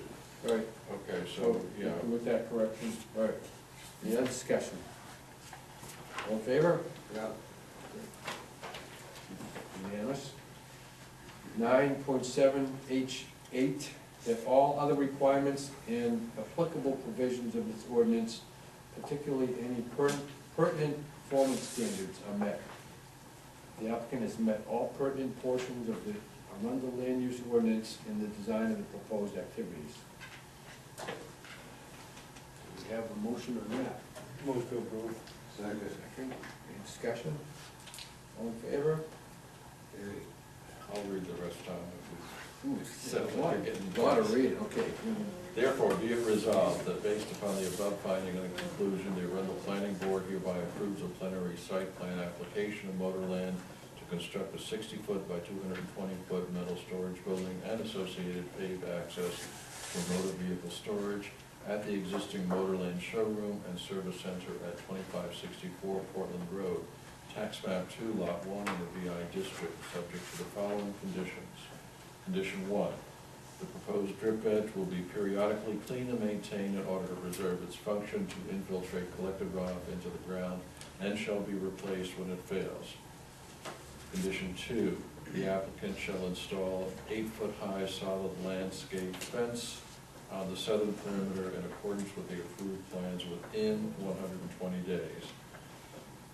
Item number 3, condition number 3, the applicant shall perform all lighting fixture modifications prescribed in the remedial lighting plan prepared by J&M Lighting Design, Inc., and dated 10/20/2015, prior to the conveyance of the 120 days. And condition number 4, no certificate of occupancy shall be issued by the Arundel Code Enforcement Officer until the town planner presents a letter bearing the seal of Paul Gadbois, P.E., certifying that all improvements have been completed in accordance with the approved plans and this conditional use permit. So approved by the Arundel Planning Board this 10th day of December 2015. Vote. Yeah. Discussion first. I believe there would be another item, and I'd like to expedite this. I think we should just read a copy of the finalized purchase and sale agreement shall be presented to the town planner within 7 days to establish full right title and interest. So earlier that they had submitted for that. I think we need it on file. Okay, and does that work for the applicant? If they have a purchase and sale, They that's have a purchase and typically, sale. that's typically what we use for right title and interest. Has that been presented, so you're, They We have, presented that with the application. We have a PNS, they just Right. actually signed they the, executed it. right, they executed it, right, so. I mean, is that your concern? Is that, Okay. On file here at the town. Yeah. We In the have- application. We have their intent to purchase land with the purchase and sale agreement. Right. Okay. What I think you need on file to establish right title and interest, that instrument has been executed, I agree. you know? I mean, to me, it's two different things. PNS is one thing, but ownership is another. but in many cases, the purchase of a piece of property is contingent on final approval. So I don't think that's absolutely necessary by any means for us to grant approval or have it in our findings of fact that, or conditions that it is necessary. Clarity, possibly, that at one time or another, they were trying to close prior to this, and then turn out maybe it should state that it was closed today. And that's where I didn't know if that's what you were That's why going, I'm just saying, because it I agree occurred with- today. I agree with your statement that sometimes, Yep. there's always exceptions where they don't go through, there was an intent, never goes through. We But would it never fell We through. would never have anything in our file to say that it was executed. There was an intent to do it, But that's all we but have. what's executed is the deed. Right, correct. And that's gonna be recorded for public record. and they get taxed on it. So it's, You got the- no, I agree with you, but, I say there's two different things, but if you don't. Well, in the past, we've always done purchase and sale, that the PNS was always adequate. In the past, they've always been executed prior to approval. I'm not gonna argue with you on that, because I'm not sure, but Which one didn't have? I can't think of any. But that's okay, then, Yeah, hey, well- board doesn't want to add it, don't add it. Anybody else feel the need to add that? I don't know if we need a motion on that, but hearing strong support on that. Was that a motion that did not have a second? No. I think it was just just, a- more of a discussion, point of discussion, potentially, yeah. I don't know if we've had a motion yet on this. Yeah, Was there a motion? yes. Yeah. I made the motion to accept it, and it was seconded, and it was up for discussion. Who Right, seconded so it? this The is part of the discussion discussion. portion is out, now it's up to them. I don't remember that. Who seconded it? Yeah, I don't know if that was on this one. Might have been. it was, I don't know who seconded. Okay, John's here. I'll second. Okay, John seconded, okay. That'll work. So, Marty, motion, John seconded, and any other discussion? I just have a question for the applicant. It says you'll install the 8-foot fence within 120 days. If you don't get to it soon, it's free, frozen ground. That's, we asked them about that before, they said they were gonna have it up the next day afterwards, shortly afterwards. Okay. Said you get it going before the Okay, weather. as long as, That was my question when I had asked them. okay, so as long as you understand that. Give an order. Yeah, you can make it work. Big pieces of equipment. Okay, any other discussion? Okay, hearing none. All We in have to- favor? We can vote on it, so, we'll take a vote, all in favor? Any opposed? No. No, three questions? That was it? So, that is passed, so we will, sign that, all dead boys.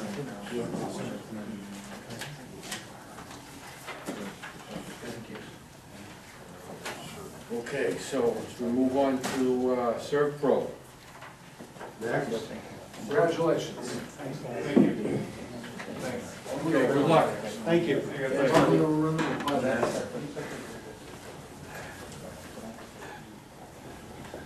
Round three, Paul. Okay, so, since the last meeting, you know, we've made a few revisions to the plan. I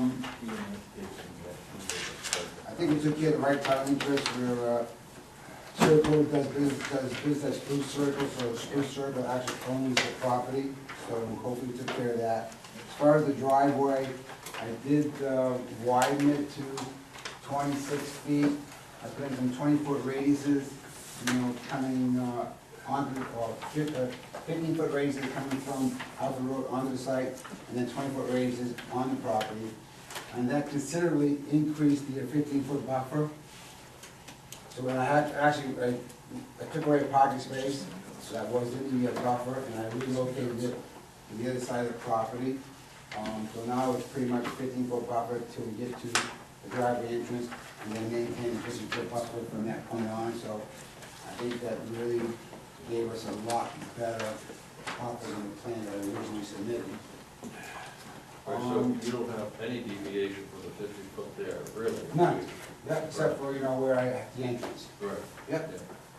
By removing that parking spot, you know, that helped tremendously, change the radius. I can still get a UPS truck to come in, back up and leave, so, everything still works, so I think that increased the buffer. Lighting, I did ask for a waiver on lighting, because there are no lights in the building right currently. I think the applicant does have the, overall copies. I'm not sure if the applicant is planning to leave it today, but I can certainly get one to Tad if he wants to take a quick peek at it, but they're just, I've had enough to do with quick speeds. yeah, I understand. They're wall pack, they're gonna be wall packs, basically, there's one wall pack in the center of the building right here. Well, actually, there's a wire sticking out of the building, there's gonna be a wall pack out back. Are these here HIDs? LEDs. LEDs. Another wall pack on this side of the building. There are actually no wall packs out front, the only thing more out front is actually, soft lights shining down, just to light the front of the building, so. I don't think lighting the shoot will be an issue, but I guess I'll have to Tad look at that either now or a future submission. So, don't know if the planning board wants to see some of the wall Yeah, I packages. think you better hand it Pass out. them out. It's really good.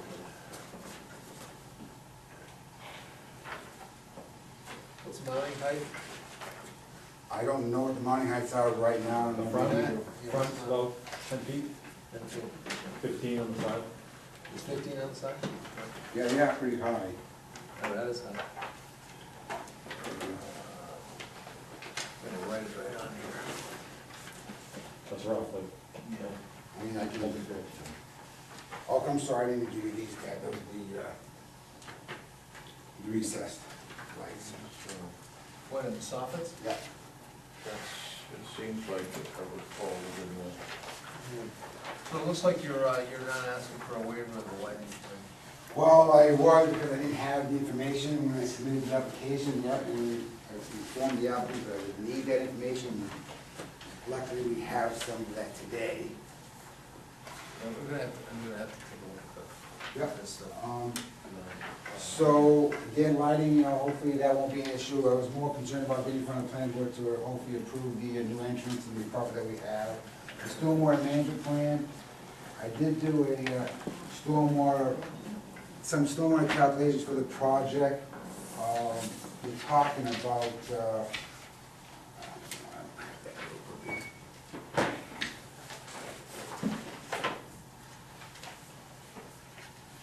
Yeah, we were mainly concerned about the culvert being able to handle. Isn't there more? trying to look at the upper watershed. It's like a 25 acre upper watershed, I think, for this project. Yeah. I don't know. Maybe it's right here. Yeah, it's in there. No, it's in the other. All right, yeah. Yeah, it's So right there. the upper watershed for this project is about 20 acres. So when you mark the upper watershed, our site is at the very, very bottom of the watershed, right? Basically adjacent to this culvert. I didn't really modify the pre and post development. I certainly could break it down. I've done numerous calculations of a project of this nature. This site would actually discharge through the culvert before the upper watershed would reach it. So certainly I can go through that exercise if that's what the planner or the planning board wants. I did talk to Phil. There's really never been an issue in the calculations. Kind of suggest that. I had a peak elevation of the 25-year storm to be 161.6. The road elevation right gives you around 163.1. I really believe that I'm over conservative on this estimation, so I don't probably think it really comes up to 161.6, because that would give us about 1.5 feet of freeboard or before it goes over the Alfred Road. And I know I asked Phil if he's ever had any issues with back drainage. He said he's never seen that pond up to be anywhere near causing any problems. I did look downstream. I understand what Ted's saying, where the culvert seems to be washing out a little bit of the bank, immediately adjacent to an existing structure that's located right near that. But obviously I'm looking at that, that's not because of this project, that's just long-term erosion from the 25-acre upland watershed. I really don't know if it's the applicant's responsibility to go in there and try to fix that. I don't even know how it could fix that. I'm not sure where that property line exists, the existing house, that bank that's washing out a little bit. And there's kind of eroding that bank a little bit, then it goes into that pond. But, I don't know if it's really the applicant's responsibility to do something to fix something that he didn't cause, or. I don't think the board was thinking that way. Yeah, I was just looking at. But that's kind of why we wanted the pre, because you gave us the post. Well, I gave you a stormwater application for that whole site. Right. For the whole watershed. Correct. Was the only reason you could use the 20. Right. So, I can't try to break down with the pre and post, but that certainly involves, spending some of the applicant's monies, and I'll be glad to spend the money. Please, no. I'm sure they don't want to Let's spend the try. money, but, I just wanted to show in the calculations that culvert can handle the upper watershed. And I don't think that this development right here, and quite frankly, this development, looking at the old Google Maps, it was previously developed. So it had, impervious areas associated with it. I came up with, I thought 2,000 square feet roughly difference in impervious areas. We could probably say it's a little bit more than that, but not a whole lot of new impervious areas associated with that site. So again, I'm just telling you what I did for the stormwater management plan at this point. to get the board to decide whether they want to see more detail for that. And I don't know how it would resolve something downstream, but That's what the board's asking. I think the only issue is what's it gonna contribute to the, what's the pre and post on it? See, first of all, you answer the question, can the culvert handle it correct, with this development, correct. which was one of the Yes. fundamental Right. things you guys were all. That's really the only issue, the major one. And the only other, the issue I was concerned about was there a peak, was there a significant peak in there that could cause problems downstream? That was my question. Jamie, what do you think? I mean, I agree with Paul's logic It's in real that small. this, I mean, the increase in impervious, the little bit that's gonna happen is gonna get to that culvert and is gonna move through it before the rest of the watershed does. So intuitively, with the size of the upstream watershed and with the limited amount that they're doing, I don't have an issue. Because that was kind of my, when I saw the size of the Yep. watershed, I looked at your numbers, I said, geez, it's gonna take a long time for that stuff to get down here. Now, I That's mean, why- now, the only thing that would give me a little caution, and really minimal, would be if there is an issue downstream, and the downstream property owners ever went to have somebody rectify the situation. The people right across the road might be the first easy targets that just built the new building.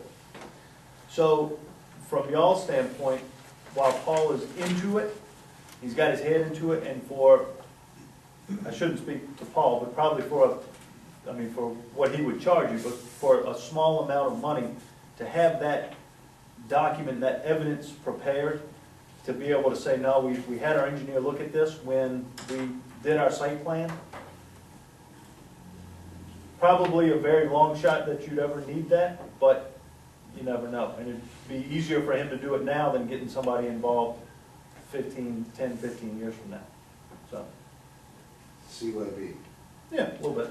Well, there's that, and also remember, one of the reasons why we do these things is because usually, unless we have a huge project, rarely one individual property owner is going to cause enough of a peak discharge that's gonna blow out downstream. It's not that, it's the cumulative effect, and that's why we have the zero peak runoff policy that we try to create. It's not really zero peak, but the objective is basically to deal with it in a cumulative fashion, so we don't have a situation where basically we have so much development in the watershed that blows out the watershed, and it's not anyone's fault, it's the cumulative effect.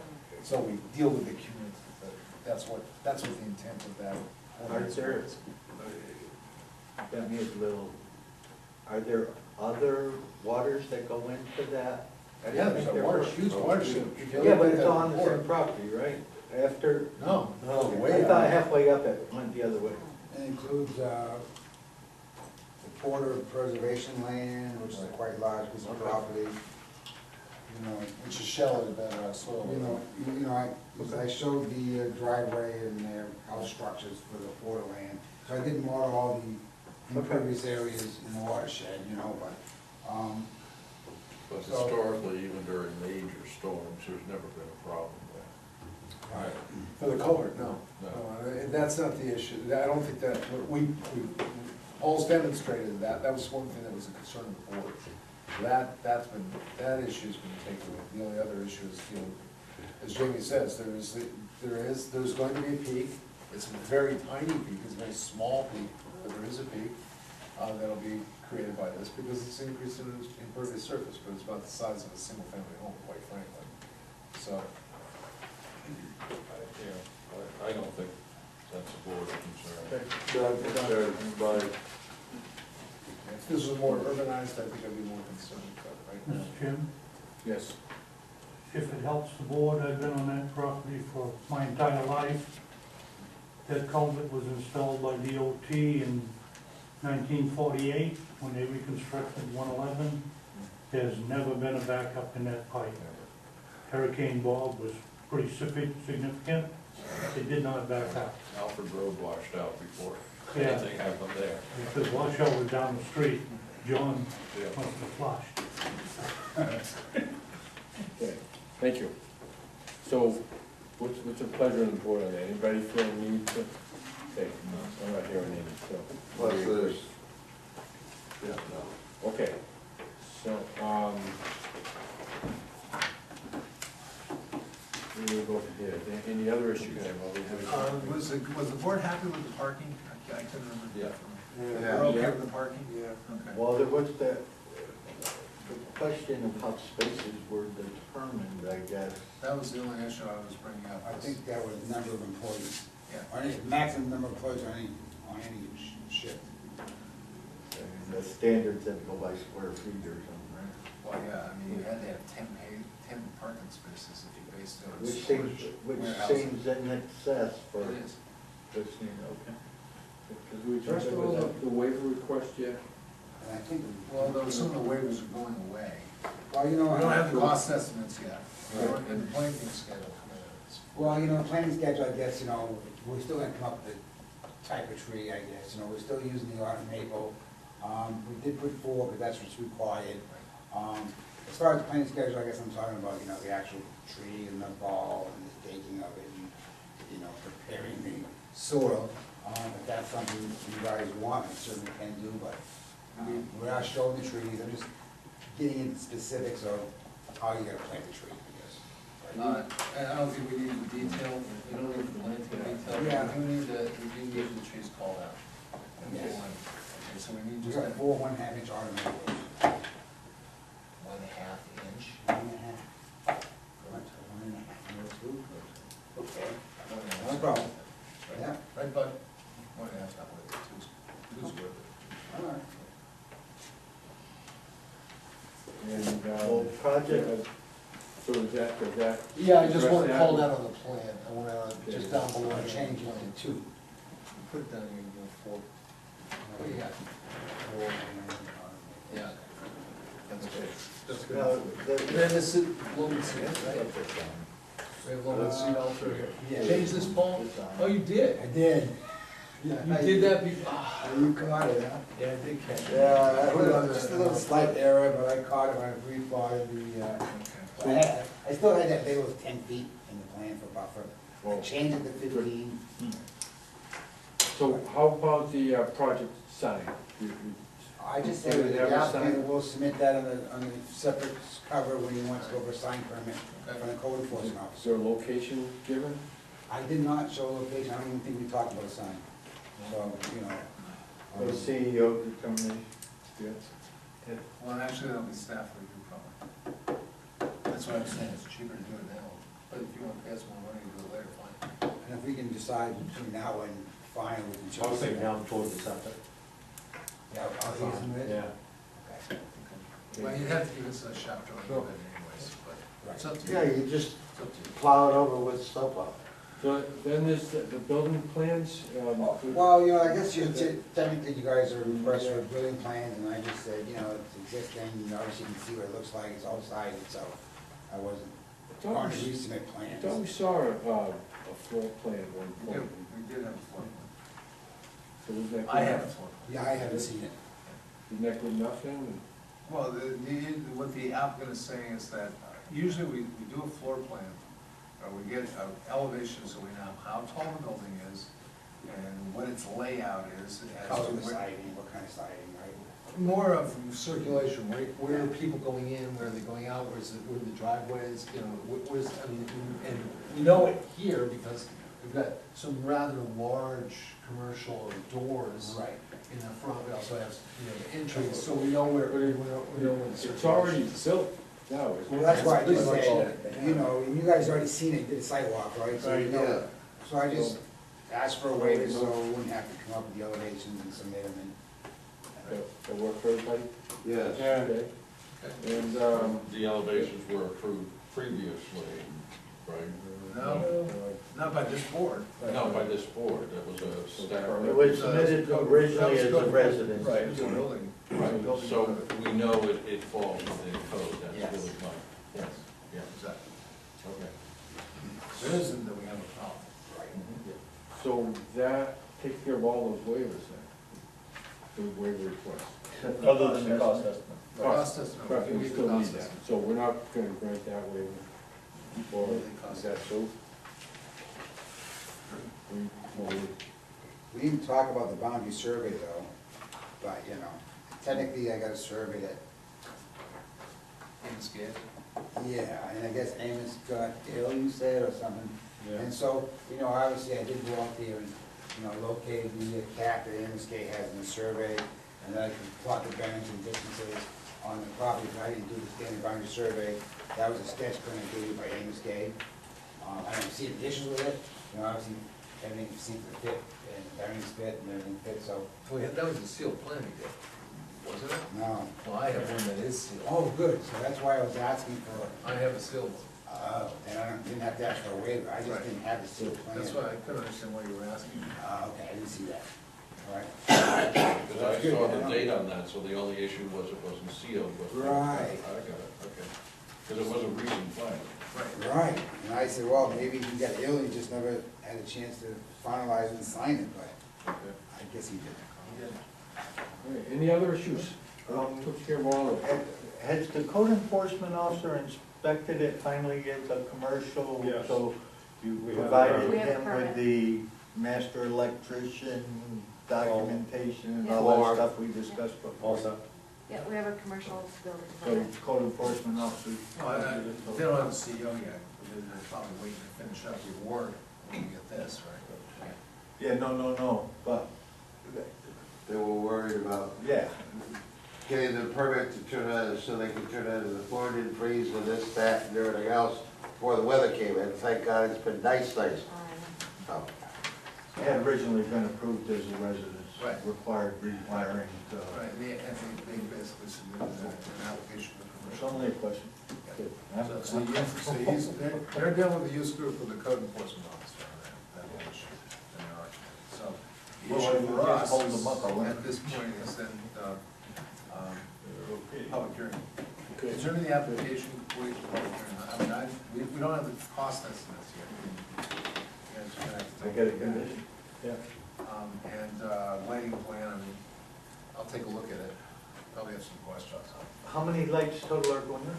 I don't know. There's three, one on this side wall, one on the rear wall, and one on that side wall. I think there's four recessed, and I'll actually show those, the location and the heights on the next plan, but I just don't have any plans. So we'll have to schedule a public hearing, and as you saw that, it's really quick. I don't know if you were here then. Couple minutes, I don't see any big issues other than just getting the lighting on there and the construction estimates. I think that's it. They're pretty much there. I think it's been a good collaboration, get it from a very untenable situation to Yeah, a position now that it's. we're going through a lot just to get this project up and running. We'll do one of them done. Yeah.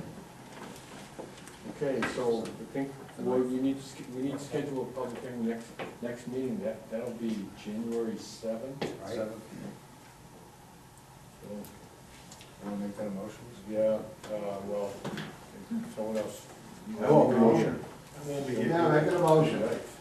Well, You already got let's that put it this taken care way. of. This is a site plan, so there has to be a determination of completeness by this board as a motion. So determination of completeness, which automatically triggers So we gotta do that determination of first. completeness and scheduling a public hearing. Two separate motions.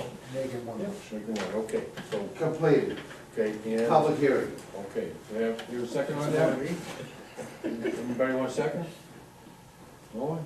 Nobody wants to second it? Yeah. Anyone want to second that? Do I have a form? We have a form? Well- Sitting? If you talk nice to me, Those four show up. Plus, as long as it's not plowing. plus, What about the cost estimate though? Is the plan complete if we don't have cost estimate? The submission is not complete, no. I Right. think it's subject to, if we don't have it by then. yeah.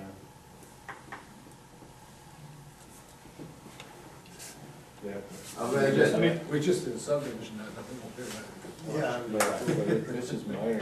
amended, Okay, so amended to, as a condition yes, that, as long as we don't have a snowstorm, like last year, that meeting. Well, So you have You don't have a motion yet, because I only have a motion, I don't have a second. I did too. You did a motion, I don't have a second. There's no second yet. Normally the chair doesn't motion a second, but I didn't. So I'll second. Okay, second on that? With the amendment. Yes, With the amendment, correct. yeah, the condition. As the condition for the cost. Okay, good. Any discussion? All in favor? Yeah. Any opposed? Abstentions? Do we have a motion for next time? Okay. Who's not gonna be here next time on the Myself seventh? and Bob. But Rich will Everybody be else has there. got, better be, well, I'm Dana Shore. What about that? Hey, You gotta be here. Is that my job? Yeah. Okay. That's the best, I think we can't, the rest planning on being here. Things happen. And that's how New Year's goes. Unless there's Yeah. a snowstorm. Nice to have a hangover. Oh, no. Big J? Yeah. All right. We're in Thailand someplace. Okay, all right, so we'll see you in a month, Okay. almost there. Okay, so the next is, No. yeah, It's 3 days. almost got 30 days, so you gotta do it. Ledgewood, in 4 weeks, that was, Ledgewood Meadow subdivision. What number this one would be? I think this is yours again, Mr. Bad Boy, so. He just turned his boat around, he's put it on both sides. Is this Mr. Phil Labby? Yes. The guy that was gonna really expedite this time, right? Oh, yeah. Well, we're getting closer.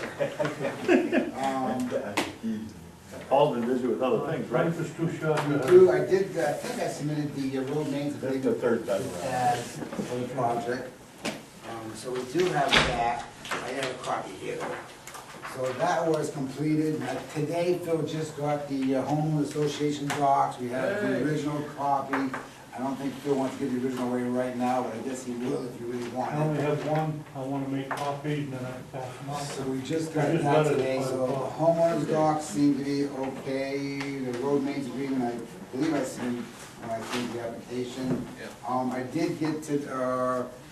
I did get the updated MDOT letter from MDOT, saying that they would extend, because, you know, obviously I had to, I'm relocating the existing driveway access on Alpha Road, so we recorded that direction of deeds, MDOT approved it, it got recorded, I guess 2 years ago now, whatever that was. And they said they would give it an extension for the existing permit that was recorded until, it'll expire November 17, 2016. So we have that.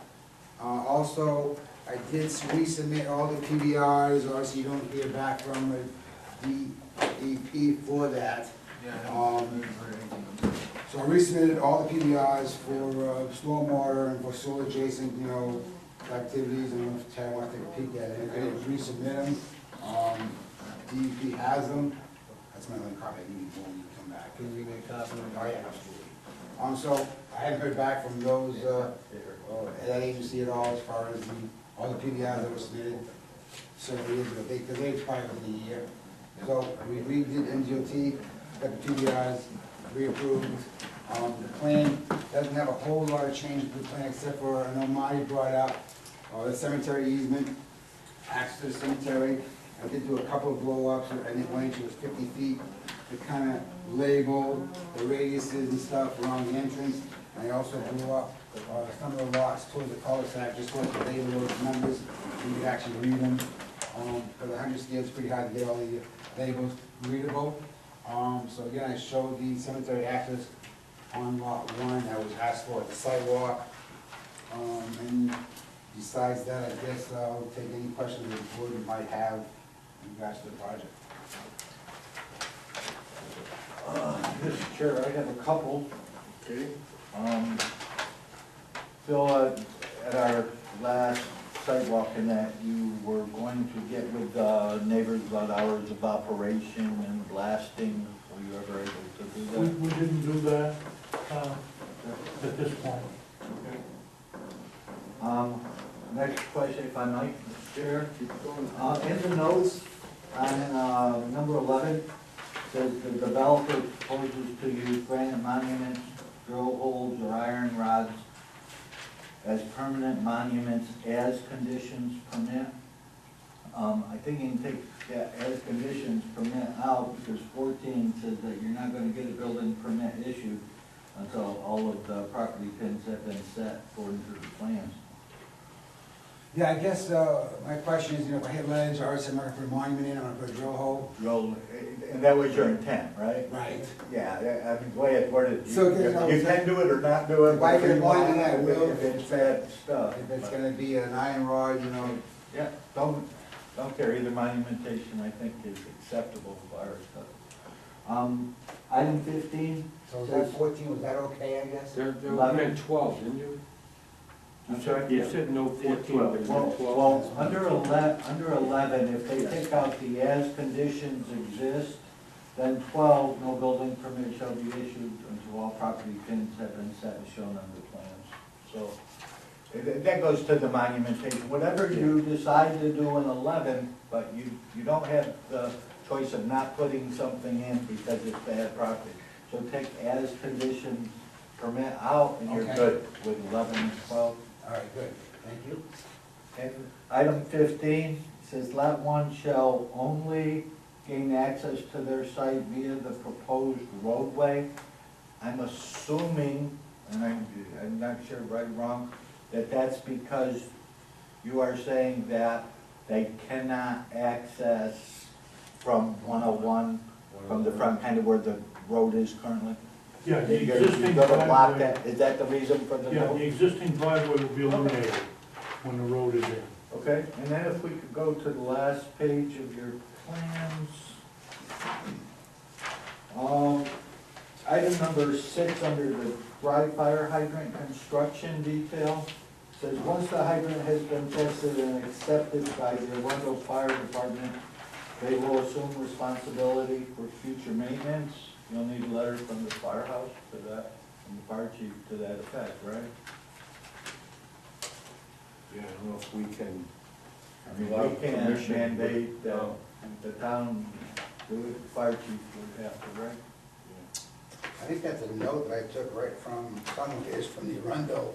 I think it's front, that's what I'm thinking right I now. took that right out of, it's been so long, I don't even know where I got it. Once it's accepted, Once it is accepted. I guess that's the that's what it says. key there. So once a hydrant has been tested and accepted, once it's Oh, accepted. okay, yeah, so yeah, and that's what I'm saying. But the fire chief has to formally accept it. Yeah. So we need a letter from the fire chief. At that point. Yeah.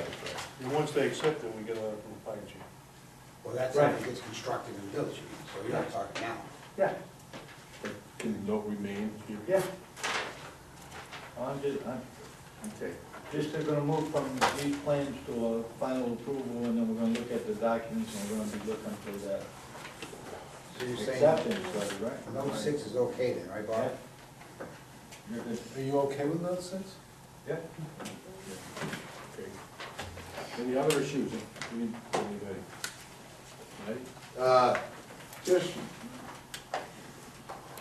I know it's always accepted and everything else, but in the past, correct me if I'm wrong, didn't that also have to turn out be by valves or something other by the fire department? I Yeah, mean, that's the one thing that is one thing, we have to use their valves. Yes, absolutely. I'm just, No, you're absolutely Yeah, right, and that- actually, that that was one of the things that was outstanding, I think, in the last note, I read the notes from May 2011. Okay. Was getting the valve, getting the types of fittings they want, so, They want a torque valve. I know what that is, we put them in before. okay. And that's and I what know they put on the you're ground. familiar because you've run into that before, Oh, but I mean, yeah. I'm just saying, I remember that at one time or another, there was a question. Yeah, the chief at that time. There was, it's been several along the way, but just so for note, for, also too, for our future, under fire. All right. Anything else, Mike? So the fittings determined by the fire. David? John, any other issues? Roger? No, no, fire. Okay, That's so, from 2011. So preliminary, can we do preliminary? I don't think so. Well, if you do preliminary, well, you haven't had a public hearing on this, you gotta have a public hearing. Or you defer to the public hearing to final, you make that decision. Technically, you always do public hearing on preliminary, that's what you folks have always done. But if you recall, I mean, it's up to you. But the other question is too, do you have, You gotta do a public hearing at one point. yeah, but what I'm saying is cost-based. Oh, the cost estimates? Yeah, I mean, it's hard to tell how much ledge and whatever else I've got to. So what do you want a contingency of like 50% or something? No, I'm just trying to say is that it's a completed application. Yeah. Yeah. Okay. We've got to have, Do we need the cost estimates? And Yeah, we do need cost We just estimates, went- because we have to bond this, I mean, that's, yeah, we just went through this whole thing for subdivision plan, so we have to have the public hearing, then go through, I guess, 11. well, I'll write it up this time. I'll So, write it up in advance. are we ready to have the public hearing in the next meeting? You guys Yep. seem like we're in shape. Okay, so, Could the board do preliminary and then do public hearing and final on the same night if it's approved? Okay, at least vote on final the same night?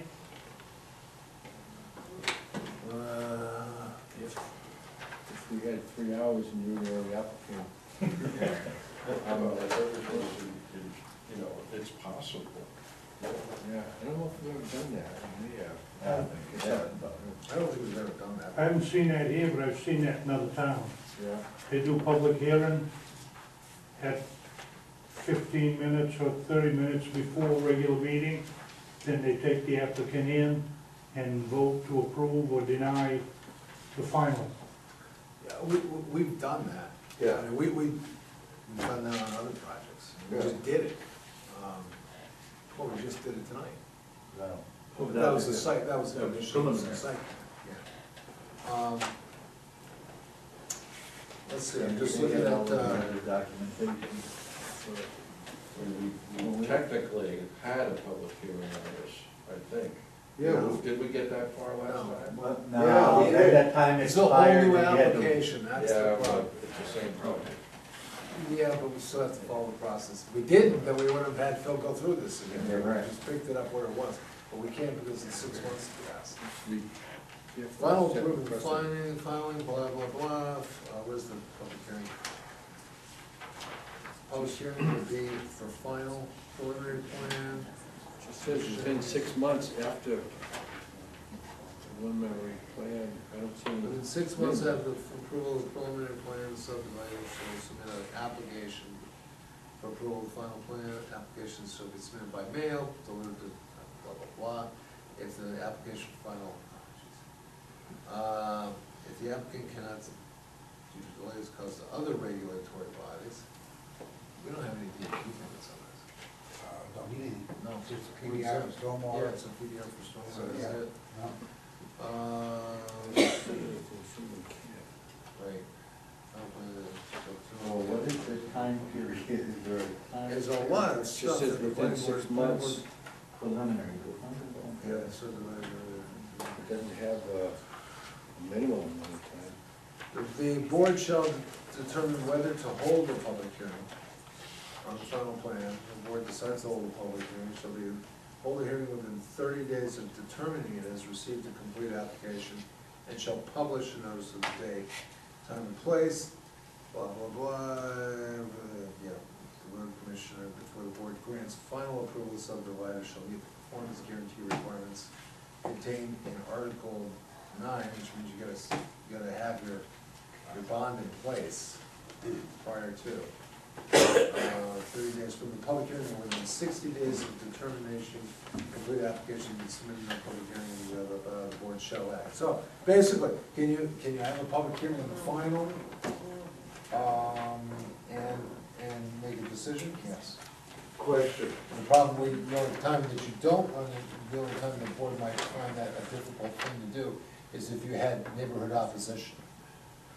If that were the case, what the board usually does is the board will say, well, we gotta go back and look at some of these issues. And the clock is ticking because we've got 60 days from the public hearing to make a decision.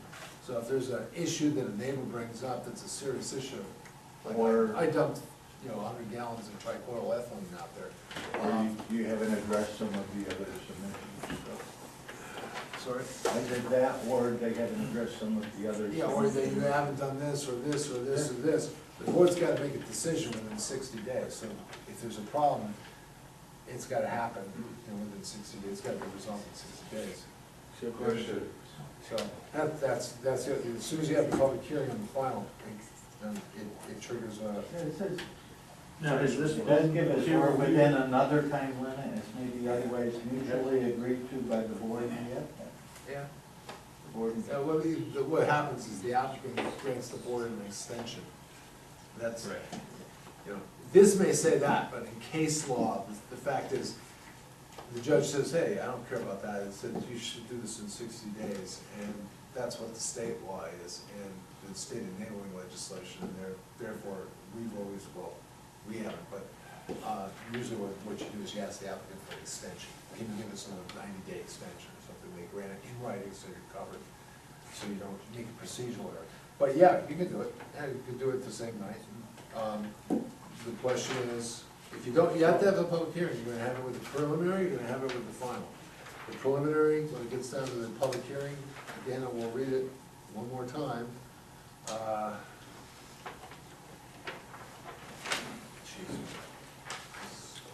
Well, we have to have a public hearing anyways. Yeah. We haven't had the preliminary The yet. question comes in though, are we ready to do a preliminary approval now? Because you do a preliminary now and then you can do the public hearing and final. Or we can, if we don't have the information to do a preliminary approval, then we have to do it at our next meeting. And I don't know that we can have a preliminary approval, I think public we got- hearing and final approval on one meeting. Going by the other applicant tonight, we were able to, Public hearing. we had a public hearing. Right. And did the preliminary, and Right. so we could do that. Yeah, if the board feels that we have everything we need for preliminary approval, And then certainly. we don't have to have two public hearings, and we only have to have You one, have to have which can one, be right. for the final. So we could maintain a motion of granting the preliminary tonight. Well, do we have With a conditions. need for the Is preliminary? there anything that MDOT has to do with the based on this? you have the road, No, Yeah. Paul has addressed that. Paul has all that. We got the new letter saying we can give us the extension to relocate the driveway as the original permit suggested. So we got all our new permits back from DEP and DOT. So all the bugs have been worked out, you've been working on this how many years? Well, we have the cost estimates left to go. That's the only thing I think remains. As Yeah, far as, Phil's gonna give me a copy of that, so I permits can- and engineering, I think they're all, Is there there- isn't any issue there. One of the Well, things- it's just, you're gonna have to have a public hearing, you're gonna have it on the 9th, or you're gonna have it, after the 9th, or 7th.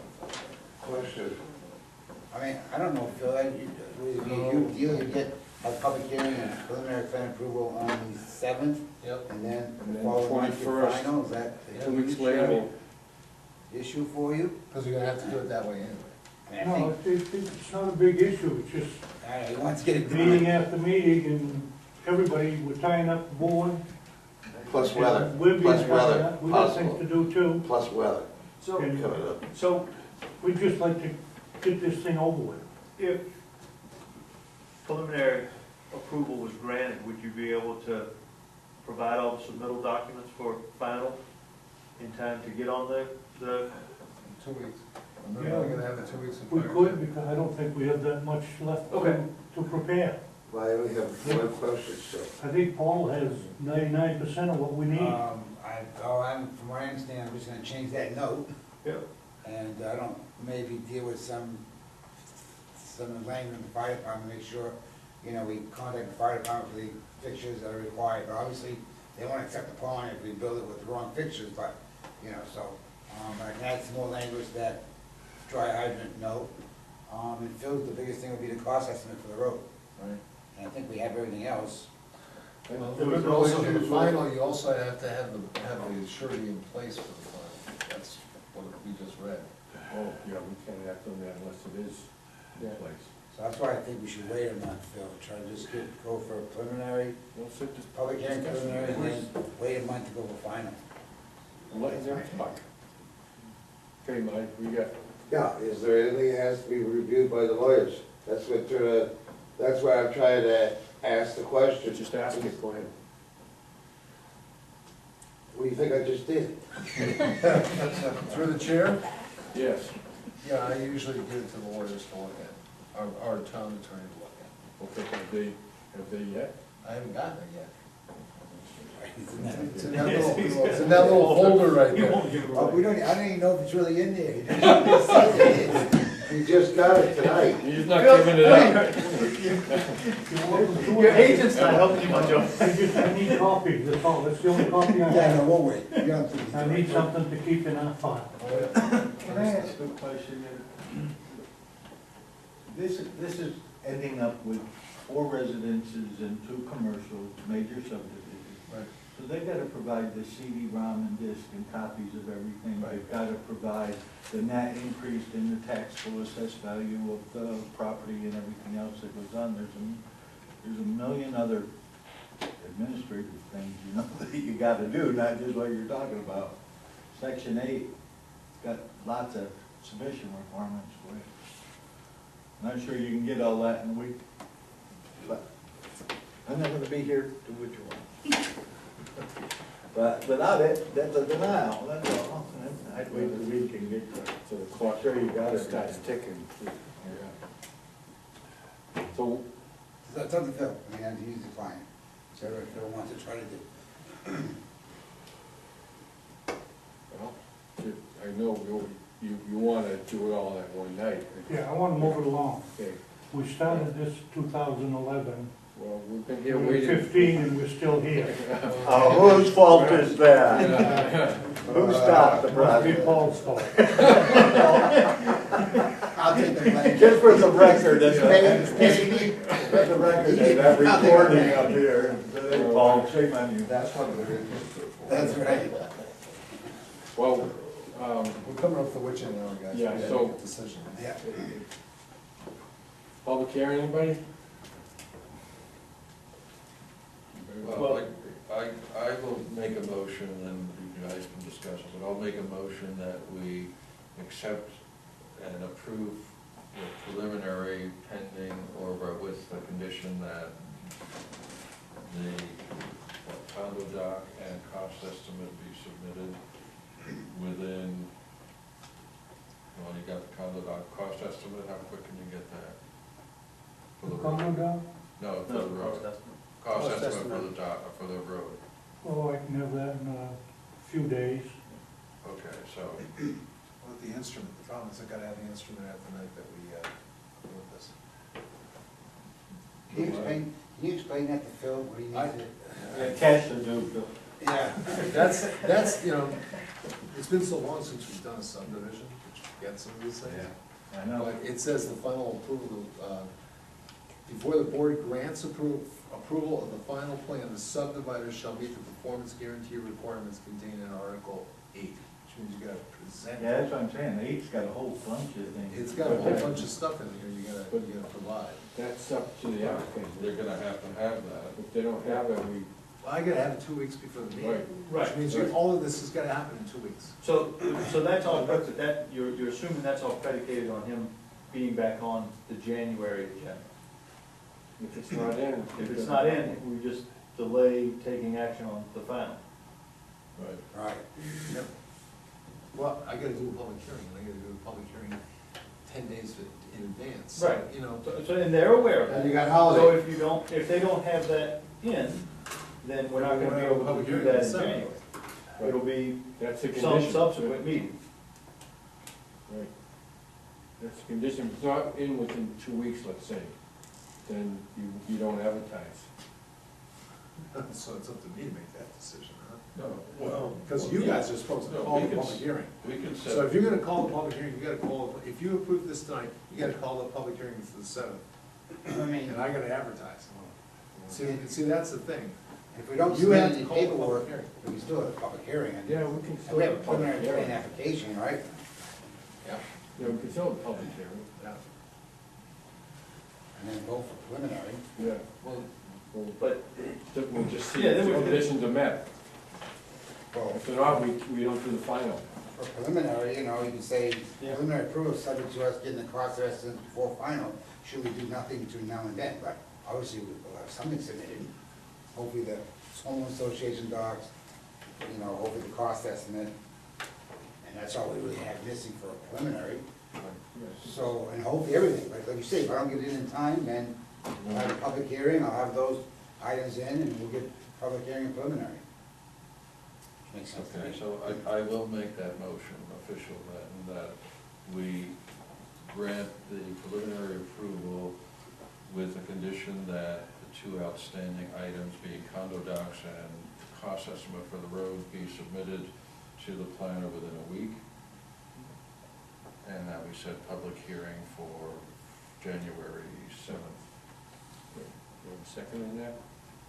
I will second with the caveat of establishing a date. So, December 17th, Okay. you know? Yeah. Okay, good. Can I have an amendment? Any other questions? Okay, all in favor of that? Any opposed?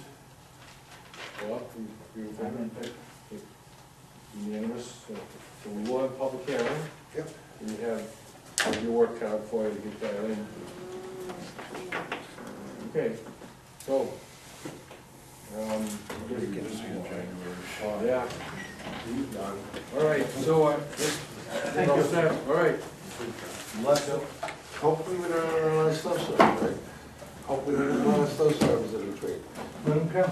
Well, it's been a pretty heavy winter already. Next. Yeah.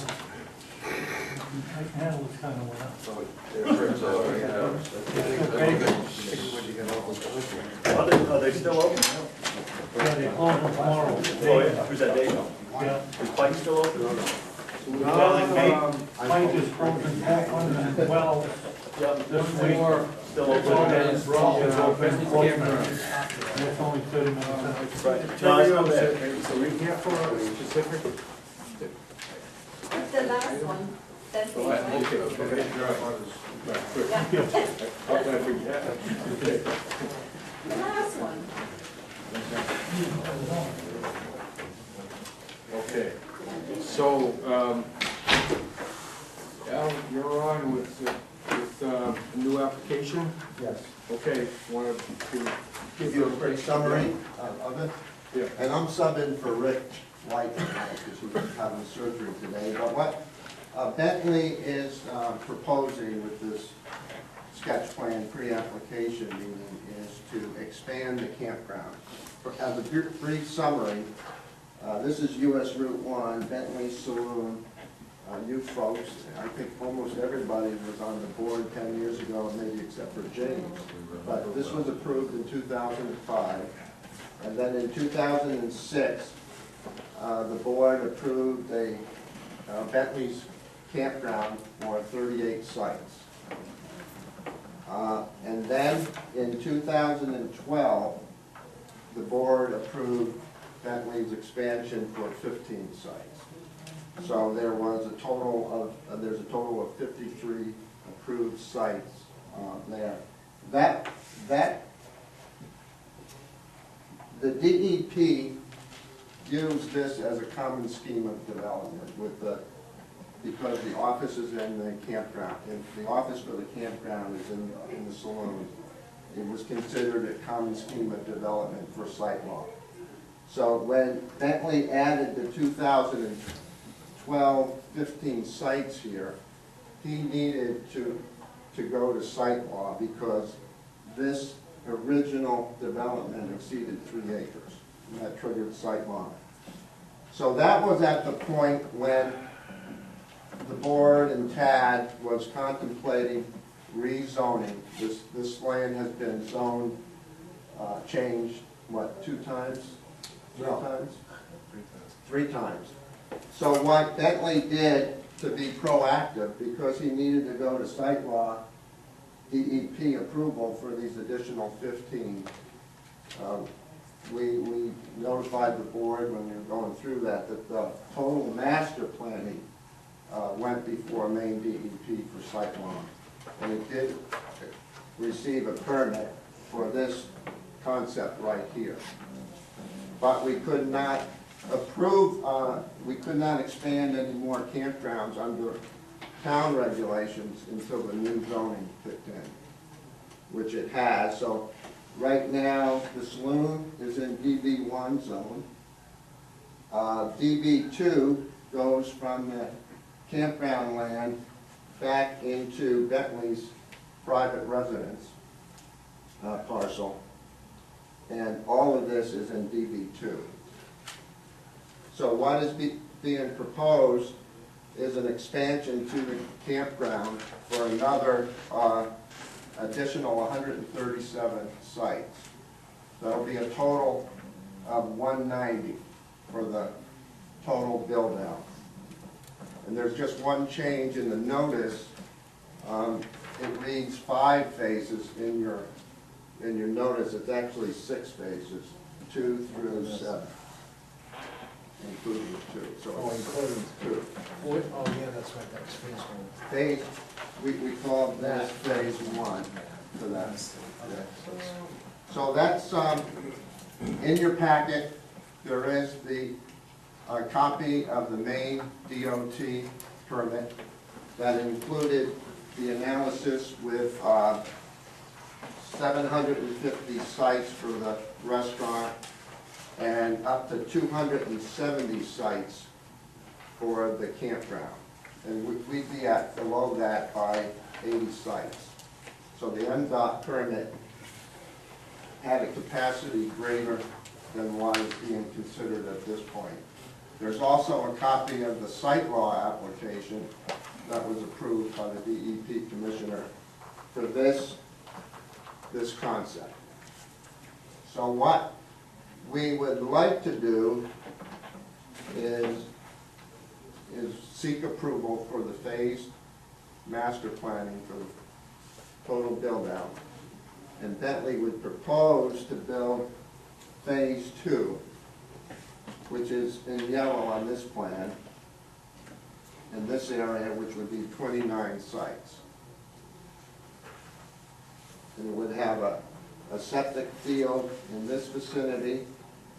The stormwater infiltration bed has been approved by DEP and is in this location. So this would be all self-contained in this location.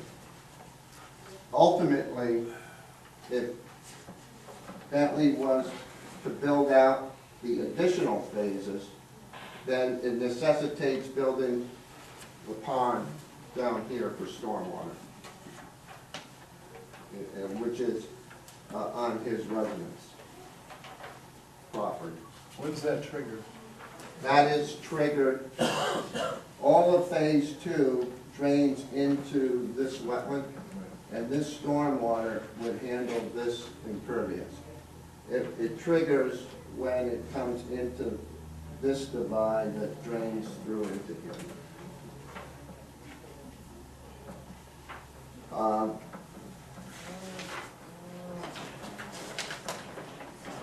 And the second sheet, you have 11 by 17 in your packet.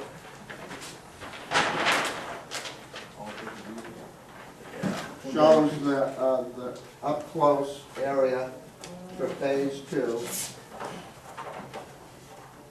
that he would like to be the first phase that we're discussing at this point in time. The underdrain soil filter area is right here, and adjacent to this wetland area. The proposed septic would be in this location.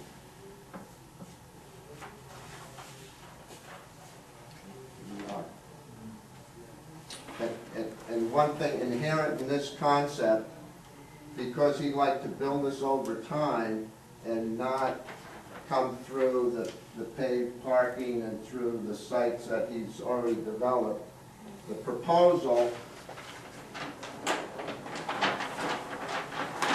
proposed to change the yarding area from where it was in this location to temporary construction yard on his residence property and come through the back area and then pick up the alignment of the proposed road for the subdivision and build it from the rear, build it, accessing it from this point, as opposed to through US Route 1. Are you saying that all traffic, truck traffic is gonna be on Old Post Road? Yes. So it's gonna be coming down Log Cabin and turning around to Old Post Road? Yes. The truck traffic for the construction. That's after phase two. That's after phase two. No, that is phase two. That's the next construct phase two. And I would assume that that would actually be the construction entrance for all of the phases. Actually, Al, am Well, I that's what I correct? said in the report, but there's 11. Right. Am I correct, Al, that much of the infrastructure for phase two is already in place? No. I mean, I'm talking about roads and things like that. The, no septic and the drain, the stormwater is not. The road, the bones for the road are in place. That was required to be reclaimed, as you remember. So that had, the road that he used has been seeded and grass and blocked off. That would be, have to be opened up. But there's a pretty good start on this road system right here, yes. Yeah, I thought I remembered Yeah. that last time I was there. And that's why he's proposing phase two, because it's the low-hanging fruit. There's a lot, it's close to the existing areas, and he's got to start on it from. It's not gonna take much in the way of construction. Right. And these have been phased up into scales that he generally builds. This Andy Koski is his right-hand man who actually builds the campgrounds with Bentley's equipment and materials. And that's about sized appropriately for what he can bite off in an off-season. You know, we're talking late fall, early spring. With this concept, he'd be able to perhaps do some work in the summer. What is the depth from Route 1 to the back of phase 2? This is, this is 1 inch, 120 feet. You know, This is 120 LA, feet. yeah. Jeez, I wouldn't run it, Your 120 scale with you? Well, architect scale. 22, Architect scale, you can use the 120. Or it's about 20, you know, over 2,500. To the back end of phase two? No, you asked what was the distance from US Route 1? Two-phase? No, to the back of phase 2. Oh, to the back of phase 2. 1,002. Well, To the, 13. Well, You know where I'm going? Yeah, I do. Fire, right? yeah. yeah, that will definitely be a major issue for this whole development. 1,560 feet. You have to address it. I have to address it. I've babbled on for years. Well, it'll be part of the, it'll be part of the plan, it's only the, actually, I'm not sure what this is, it says it's an introduction of a pre-application. That's what this is. Yeah. We're doing a Right. site, this is. And we wanted to flush out some concerns, and Tad, we sat down with Tad with a pre-application meeting, and he actually predicted that Marty's gonna raise fires, so we're looking at that. I'm probably not gonna be here for review of these, but I have several comments and things that I think might help the board in reviewing some of this. I haven't been involved with some of the other things. Bill, or Al, a lot of these numbers, we're gonna have to go back and verify. And I'd suggest that as you're presenting right now phase 2, I'd like phase 2 actually blown up for each of those sites on a sheet where you can actually read all of the numbers. I know you gave us all of these other sheets, but they're still not big enough when they're down like that. And the reason is the numbers that are projected really, you count these phase 6, looks like there's 24 sites instead of 18. Phase 5 was okay. Phase 2 looks like there's actually 27 sites. Not sure about the 4 and the transfer. The original 15, there's only 11 of them shown. So each of these should have their own separate thing that I think the board can see very clearly. These are the 11, these are the 15 sites. What we'll do is we'll provide every board, this is a, like C102 that you have, this is at 1 inch equal, something of this size, so you can see every test pit, everything, you can read the numbers. Well, I would assume it's also the applicant's view that prior to beginning any subsequent phase, they would bring back in each phase to the board to assure fire didn't kick in again, the 1,000 feet. There is that adequate buffering from that particular one. You know, as you move and construct and do these things, make site alterations as you move around, things change. So what you see for phase 2, when you get ready for phase 5, may not be the same thing that was there after the construction. So each phase, is that the intent? Well, the intent was that if it stays exactly like the approved plan, then we would interact with, and Tad can jump in, interact with the staff for the actual permitting of that section. Now, if anything changes, then we would come back to the board for that change. So That is that. Yeah, I need to clone myself for this, because we got 2 projects like that going down. So if I understand this correctly, you're looking to put an application for all the phases, but only do one at a time? Yes. And that's a That- phase and development. that's really the question I want to ask. We're looking at here and doing an overall plan and then doing a concept approval for the whole thing, right, Al? Right. And then doing them individually in phases where there will be changes, and if there's field adjusts, then that's at staff level.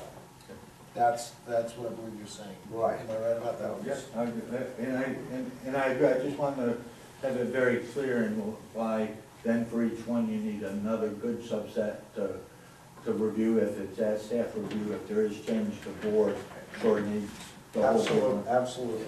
At the bottom of page, We have big ones. at the bottom of page 204, it says phase 2 would capture sites 39 through 43. Looking at your plans, it shows 39 through 42, which And then he goes, are the 4 sites. these 4, Yeah, right, would capture these and these 2. well, that's 6, so Right. 39, numbers don't match all over the place here. Well, you see, these are in the way Rick phrased that is these are within the original campground site. These 2 are within the major area of this. I may get some answer. We can Okay, read well, through it. no, see, now you got 4 and 2 is 6, plus your numbers in phase 2, which look like 25 or 27, not Right, but 29. These 2 are in, yeah, I hear what Do you're you saying. see what I'm Yeah, saying? yeah. So that so that you know, so that this board knows that if there's a change, if they're gonna be captured as part of that development, that's all they need to be shown as part of that development. Not you're capturing this one here and we're gonna consider putting that one over there. I'm just saying that for the board take it or not. On page 3 of 4, says the design team will review the fire protection needs for the expansion of the fire chief as this progresses. And then conceptually, you were looking at dry hydrant. I wanna just say, that's great forward thinking. Yeah, Marty would have had done that one anyway. Traffic and access, I think, the permit, you write that the permit also included traffic projection for the future campground expansion for up to 280 campsites. I think that number should be 270, which is on the movement, on the movement sheet. Again, I think you want all of these things correct.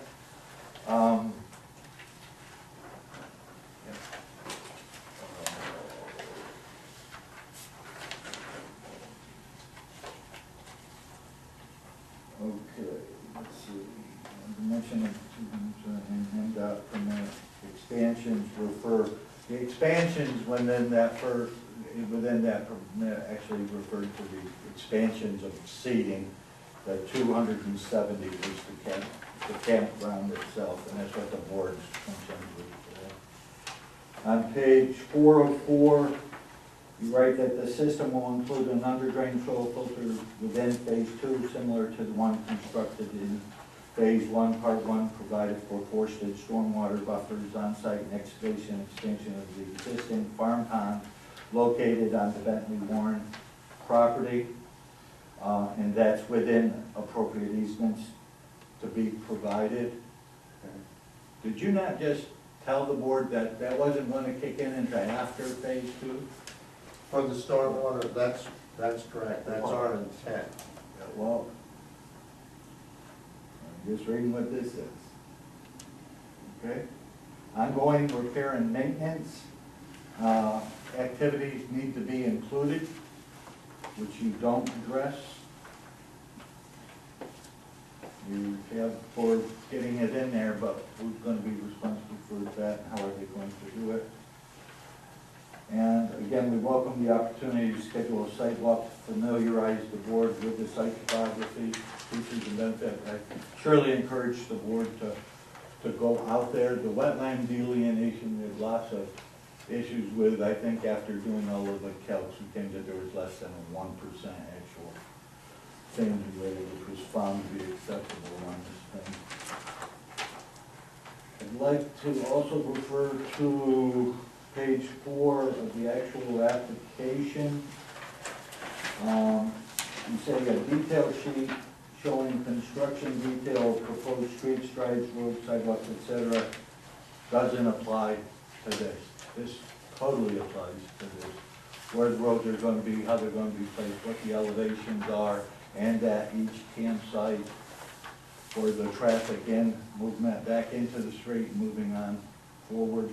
Where's that from? Page 4, checklist, item number 3, detail sheet. You're showing again that that didn't apply? I'm not sure about outdoor lighting to provide anything out there or not. Also on page number 5, under written submission requirements, item 7, you show in progress, which is the stormwater drainage calculations prepared and sealed by a Maine licensed civil engineer. Stormwater design you show as in progress. However, you show at 3F that you already have DEP approval and everything of the stormwater. You had to provide it. What that means, Bob, is yes, everything was stamped and sealed by Steve Blaze for the stormwater. What the analysis was doing at that time was determining if phase 2, the one that we want to start construction on, what elements of the stormwater needed to be done, and he's completed that analysis. Yeah. Great, I didn't think that way, but that's good. And I'd also caution the developers on page 6, At 14, it says, other information required by the planning board or staff review committee does not apply. I think as you move through this process, there's likely to be requests both from the board, from the staff, or both information, clarification, and additional submittals that surely applies. Shouldn't be in a does not apply status. I think the rest of that looks fine to me. I'm not sure how the board felt about it. The other documentation and everything, you really provided a lot. I like how that buffering system is coming. Appears that from the other plan and mitigation that went on with the CEO, town planner, other officials, that all seems to be working. So I think that's a good model if something needs to be done. Again, these kind of sheets may be good for you, but the numbers, when they're this small, then they may be right. Yeah. Maybe I got wrong. I don't think so. We'll get you full-size plans. So I think what that's, we're worried about is having that size, but well, especially if you're gonna do this in phases with approval that you wanna go through staff review. It sounded like that was, reading this, that sounded like what you wanted. But again, if there's any change, it's gonna come before the board. So it's very important that everybody know exactly what is occurring in which phase and when. And when you move into the next phase, that each of the major, you know this stuff, each of the major things, the fire, the water, storm, is now taken into context for that next phase. What additional, maybe in phase 3, you gotta finish everything out. Who knows? so what we wanted to do is sort of introduce you, to Great plan. the application, and also like, as far as getting out on the property, everything's staked, the whole center line, every 50 feet, there's a marker for the proposed, for not only phase 1, but the whole area is staked out, if and when you do a site walk. Yeah. So that's what we were trying to encourage. I got another question for you, Al. Okay, you basically have done phase 1, okay, and you have your existing restroom and bathhouse. Is that the only bathhouse for the entire project? Yes, and Because it turned out there's gonna be a lot of people trying to go play swiggle into the showers. what Bentley's clientele is basically more people our ages or so, and he's getting RVs and trailers and people of that sort. So the proposal is to have all the sites sewered, like he has in phase 1, and all of this existing is sewered. Yes. And this is sewered. He does have a bathhouse for showers. The rules for the state say that you must have a restroom within 500 feet. If it's not, if you don't have connections for a trailer or an RV. Yeah, but that, where I'm going at is, not all people, even with trailers, campers, or anything else. Your big campers, yeah, they'll have their own system.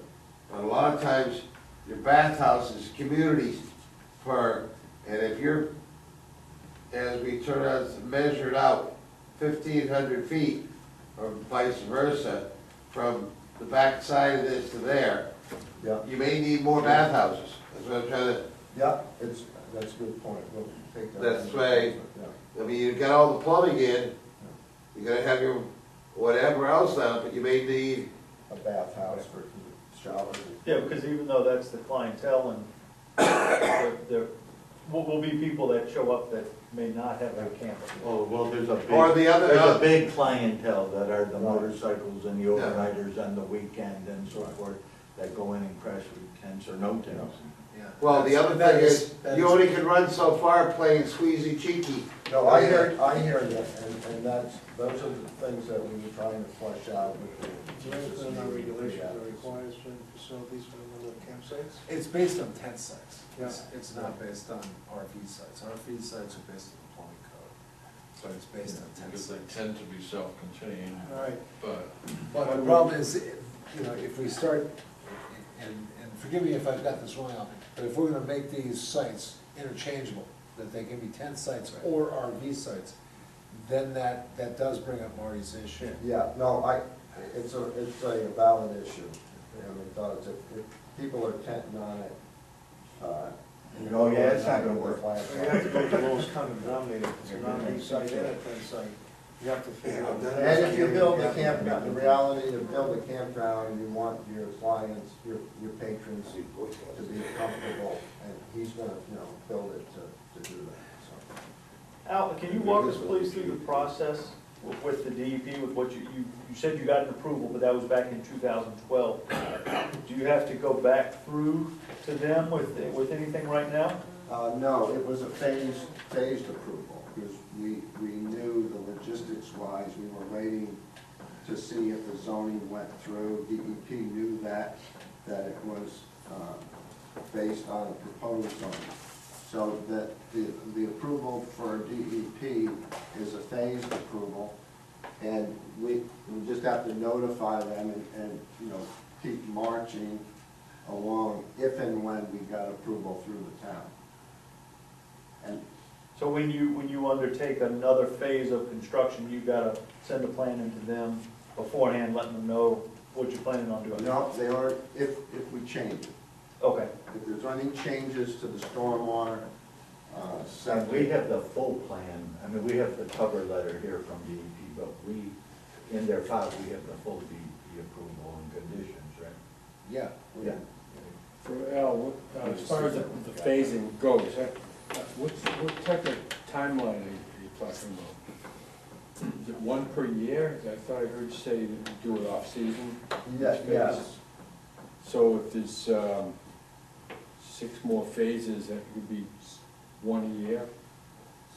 You mean 6 more years? Yeah.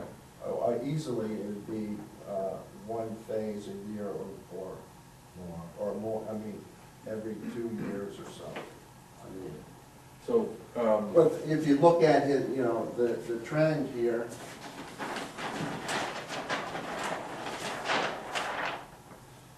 this was 2006, and he was running, this was maxing out. He had high demand for that, so we built this in 2012, it was approved, it's built, used in 2013, and he still has demand for that.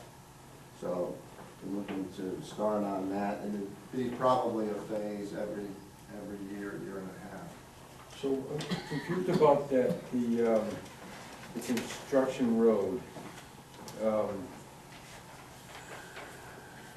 Why would you need to come in from Old Post if there's no business, no customers there? As far as scoping up his roads with equipment. And just for, his yard right now is in this area, yarding area. So if this is where he's starting to build out and put in a campsite, he'd have to move the yarding area. And it just seemed to make sense to Bentley and Andy Costin to use this area as a yarding area and bring the materials in on the back. Use his site, so it's out of sight from the patrons. So but if the construction will be off-season, the patrons wouldn't be there. Right, except that if you wanted to accelerate, in other words, To start. right now, he has to work off-season pretty much in the fall, early spring. This would allow him to come in through the back and build that. Extend the construction season. Are you concerned about saving the patrons from the noise, but dumping onto the residents that the trucks would be driving past. What's the extent of construction equipment that's used? Excavators, dump trucks, rollers. Because these pads are all created, so if we had material, we had an elevated pad. Because I wasn't on the first go-round, not as familiar with other guys. Are the internal roads gravel or paved? Gravel. The front is paved because of the motorcycles. Right, oh yeah, no, I'm thinking back behind in the campground area. Gravel. Right, and the construction road was also gravel, is gravel, but with the requirement that once they're finished with the construction, it be grassed over, so it's discontinued when they're done with it. The proposed. Well, the The current existing. one, Oh, okay. This one right here, Jim. How about the I think we would do the proposed same, one going same in? thing. Okay, but it hasn't been addressed, but I didn't think I saw it. And another question I have is with phase two, which hasn't been built yet. We have, with the 4 sites that are on the northern border. To me, that, it's only 4 sites, and the question, I know there's been issues along that border with the butters, and the question whether there's the need for pushing that envelope a little bit more for 4 sites. Right. To speak to that, in the back of your packet are photographs that deal with that location. And those 4 sites would sit here. And what's existing right now is an earthen berm that's about 8 to 10 feet high. Then on top of that, there's a wooden fence in this white pine. Behind this white pine, there's an 8-foot wooden fence. And the white pine is in front of the wooden fence. There's red pine behind the wooden fence. So the 4 sites would be, and behind this, and you see pictures in the back of your packet, there's 100 feet of vegetated buffer. So you have 100 feet of forest, an earthen berm that's 6 to 10 feet high. You got a wooden fence 8 to 10 feet above that, and 2 rows of white pine and red pine that have all caught and filling in and getting more robust every year. So I think, as far as a buffer, this is almost a poster child. I've never seen a more robust buffer than that, to block, views and so forth.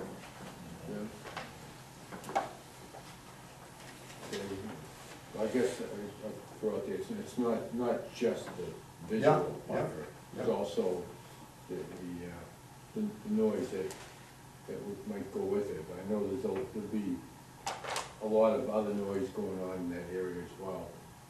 Just seems. I hear you, and that was one that even on phase, the first phase that we did, that was one of the talking points. But the point that I would say is, that is a very serious effort to address that concern, as far as neighborly efforts. Yes, I'm thinking if it's working, Yeah. so why test it more? Yeah. No, but I guess it's outside of that 100-foot buffer, so legally it's allowed, but you get all that other land, all those other lots that give you enough space for the business, but it's just. The reason why. It stands out to me, it's just being in that bubble zone. Well, what it is all the infrastructure, why they're there, Tom, in all due fairness, all the infrastructure for those sites is there. They're not being used. But underground, all the utilities are there in the pads. And what happened, we'd have to go back through the history, but the zoning changed, and that was outside the line, and they got a little bit beyond the CSS line, so that, They take some out. they had to take that out. Now it's zoned compatible with it. It meets the 100-foot, well, even your 100-foot buffer now has disappeared, and it has language that you work very hard on to address the visual buffers. You know, it's no longer 100%. So, although that is 100% buffer for those proposed sites. So that's why it is, Tom, not to be put there for any other reason than that. Any other questions? I would like to just do one other thing for clarification. When you submitted to Department of Transportation, you actually submitted for just two phases, not 6 or 7. It was phase 1 and 2. And one of the things within there also said that the current proposal calls for increasing the capacity, and they're referring to the saloon, to 423 seat customers, from 423 to eventually 750. That's based on the building, the size, the fire code. I mean, this permit has absolutely no, I want you to be aware, has no standing with how many people can go in that building. You know that. Well, no, your approval for that building eventually ended up at 747. Yeah, right, but I mean, this document didn't do that.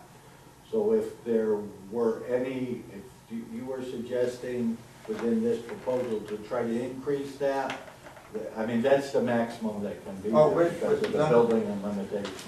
That's in there only because I think it's pertinent to the traffic. It's all in common scheme of development, and the traffic engineers included the saloon, and the RVs were counted as 2 to 1 for, you know, I don't do traffic engineering, but the RVs have a heavier load because of their size and speed and so forth. All that's, there's no intent to go back and revisit the saloon permit. So, yeah, it's a good point. So that, the extra seats / customers, that's the customers in the RVs, not the extra, not playing an extra seating capacity in the building. No. That's more just a traffic study. Right. Yeah, and that's what I wanted to point out, when you guys are reviewing it, that's for traffic. Right. So there was something in there about requiring a turning lane on Route 1. So when would that kick in? Well, if you read through that, it has to do with performance standards, and frankly, I don't know the history of whether there's any accident, and I'll go back and ask Bentley and go back. There were 3 accidents within 1 year or something, I think. So we can get the record on the accidents there. Try the book. If you see that, it says that if there's an issue at that intersection, that these things would be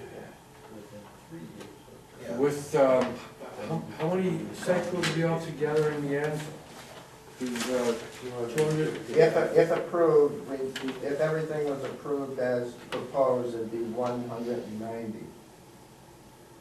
190 total. Right, and the traffic study assumed 270 as Bob pointed out. That's a lot of traffic turning in and out with big vehicles. We tied to one. We went through probably similar traffic needs on the Cape Arundel, and they were required to put in a turning lane. And I think I would envision this project generating a lot more traffic because people go for the weekend. Plus the the saloon itself has a good flow in and out, whereas the Cape Arundel, you probably go in there and stay there for the week, go out once or twice. But I think also, Tom, along that way, is when Cape, before it was Cape Arundel, Yeah. when they were gonna do a campground there, so that was also, the turn lane was discussed and to have it there before it became Cape Arundel. So I mean, there was long in the works.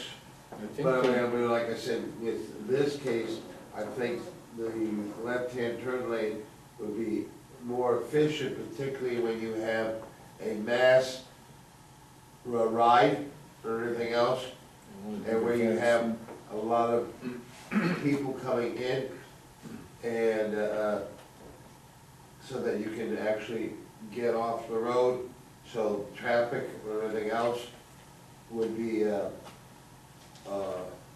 more explicit.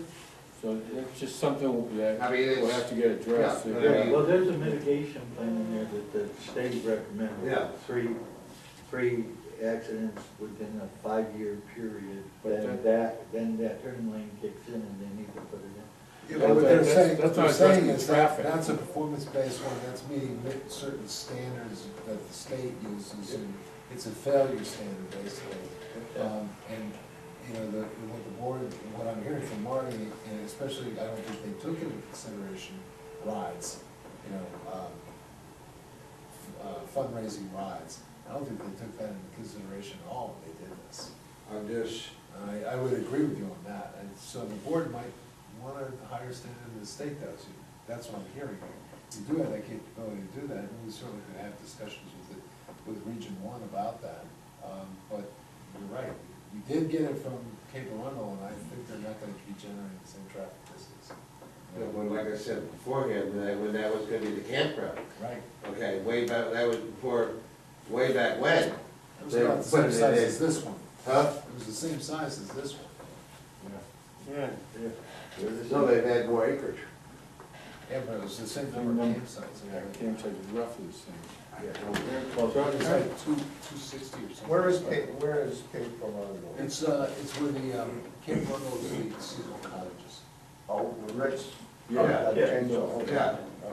So I'd like to give the neighbors a chance. You had your hand up earlier. Do you have a question? Yes. Is the planning board gonna be doing a sidewalk? Yeah, at some point. Because that buffer, I mean, it looks good there, but if you back up this way, it's gonna have to be looked again, reviewed. And the problem with the construction drives, roads, that were supposed to be taken out, there's still one in there that hasn't been taken out. But if that's my property. We did that second, well, they call it second phase. I think we required that they were supposed to be reseeded, not Yeah, literally taken there's out. trailer trucks, RVs, motorcycles, you name it, they're going through there. Now with the museum up, there's just more traffic. There's an old toll road that Bentley calls a toll road that gives access from the saloon to his property. Yeah, I know. which And one. it's right in the back of our rentals, okay? The tenants see the lights flashing in the building at night. They hear motorcycles, dump trucks, all kinds of things like that. And I would say it's, how many feet would you say from the building? Within 200 feet, How much? within 200. Well, that's something we're It's gonna do on a sidewalk. visible, so we're concerned about that part. Because if you're gonna build more construction roads, they're gonna actually stay there. Like And you this. shouldn't have two access, No, they're two not entries. supposed to.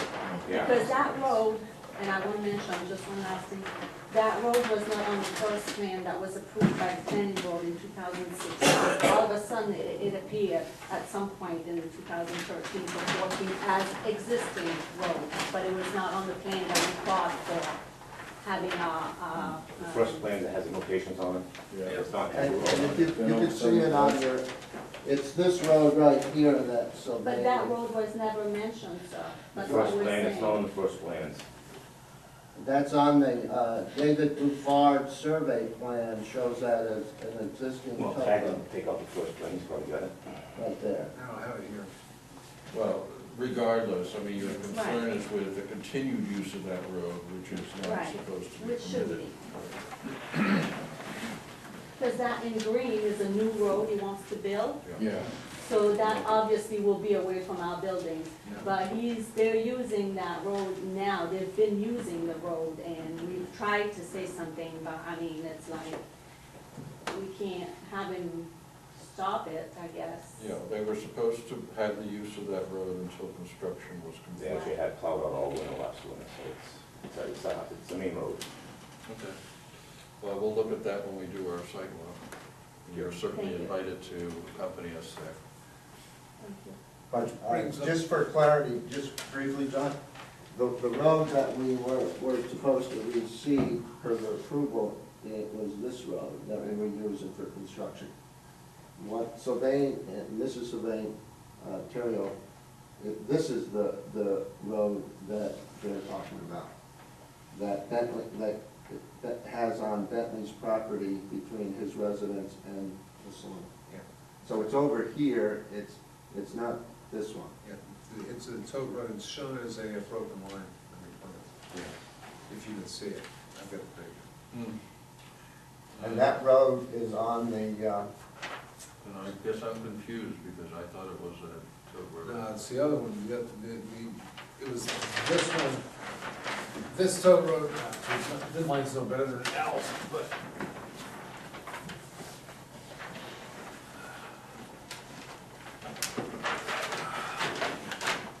It's this road right here, see that? Yeah, I'm familiar with the road. I Okay, just thought that. this is the one that we were closing down, that had to be closed down, because they were using this for access through. I thought this was supposed to be gated, Yeah, there's not supposed to be through traffic there isn't, there's rocks there, blocking that road. but there's still traffic going. Where are they trying? Here, this is blocked here, Tom, right here. No, we're. No, the No, other, the no, tote road. no, tote road. We're looking at the tote road. Yeah, that tote one there. That was never requested to be blocked in the approval of the plan. I remember it being discussed, it was at least gonna be gated, so there wouldn't be any traffic going through. It's not used for campers. Campers come in and out of this gate. That's for just Bentley, goes back and forth with construction equipment. What's the purpose of the construction road? What's that? What was the purpose of the construction road if the construction equipment used that road? Well, it basically this would be the yarding area. It was coming in here and yarding here, Bob. And right now, the current yarding area is in the area that he wants to put into production. So that road may go away. Yeah, we can address that. Yeah, let's learn something. Through the chair, it brings up the question of, we have weather on our side right now. We don't have that for very much longer. You don't know it's global warming, it could last for a long time. That's probably true, yeah. As soon as we pay our carbon credits, we'll save all these and we can go out Yeah, let's do a cycle of days now. You have to post that 10 days. there. Not supposed to anytime. I just put 3 days. Did you say, Al, that it's all flagged now? Yes, Okay, so we can go out very quickly and do a sidewalk. with flashlights we could go out. No, I don't think we're not that dedicated. I have some pretty nasty flashlights you can use. Okay, so what's a good time for a cycle? It's I would Christmas. imagine, yeah, when you want to, well, Yeah, we gotta do it holidays. Saturday morning. Yeah. Saturday or Sunday? Half Saturday. And weather Saturday, I holds- got bottle drive. Well, we got, Scouts. we've got weather. Yeah, not a bad You're shot still there. doing that? Huh? I didn't know you're still doing that. Yeah, I'm still in it. Like doing the bottle drives? Not bottle drive, but we had counting and everything else, yeah. Still been doing it for 30 years. Well, it looks like the weather's predicted to hold for the next 2 weekends. Yeah, but you're looking at Al Gore's site. I'm looking at Weather Underground, they don't like alcohol. following Saturday? That's the 19th. That's the 19th. I'm not gonna commit to the right before Christmas that weekend. Yeah, I can make it on the 19th. I can't, because I've already been committed to turn around and do a bus trip to Rockland or somewhere, turn around the botanical gardens. Booth Bay. Right. Yeah. Well, Okay, so- here's Just something tell me. here's something that won't be very pleasant for Jamie, but we've got 1, 2, 3, you're on vacation, right? I can do midweek and That's what I'm saying. After next week. In the daytime, I can do midweek. and you could do midweek, right? Yeah, as long And as, I Wednesday, think Bob Thursday. can too, so although Bob's not gonna be here for much of the consideration, but he's available, staff is available. Jamie, I know you can't, but that might be something, since you can't I do might it. be able to, I mean, depending on how long we thought. It depended on when, you know, I'd have to figure that out. I can't, I'm not gonna tell you right now that I will be there midweek or. That's an option, I'm not Yeah, trying to say. no, and that's fine, because, I mean, if that's it, it's, certainly this time of year, it can be better than Saturday. Yeah, Saturdays are killers, I mean, we only have two left before Christmas, 3 left? No, 2. I go for Christmas like. And you got kids. Saturday. Okay, so. Ask Bob, while he's still here, can you come back? Sorry. No.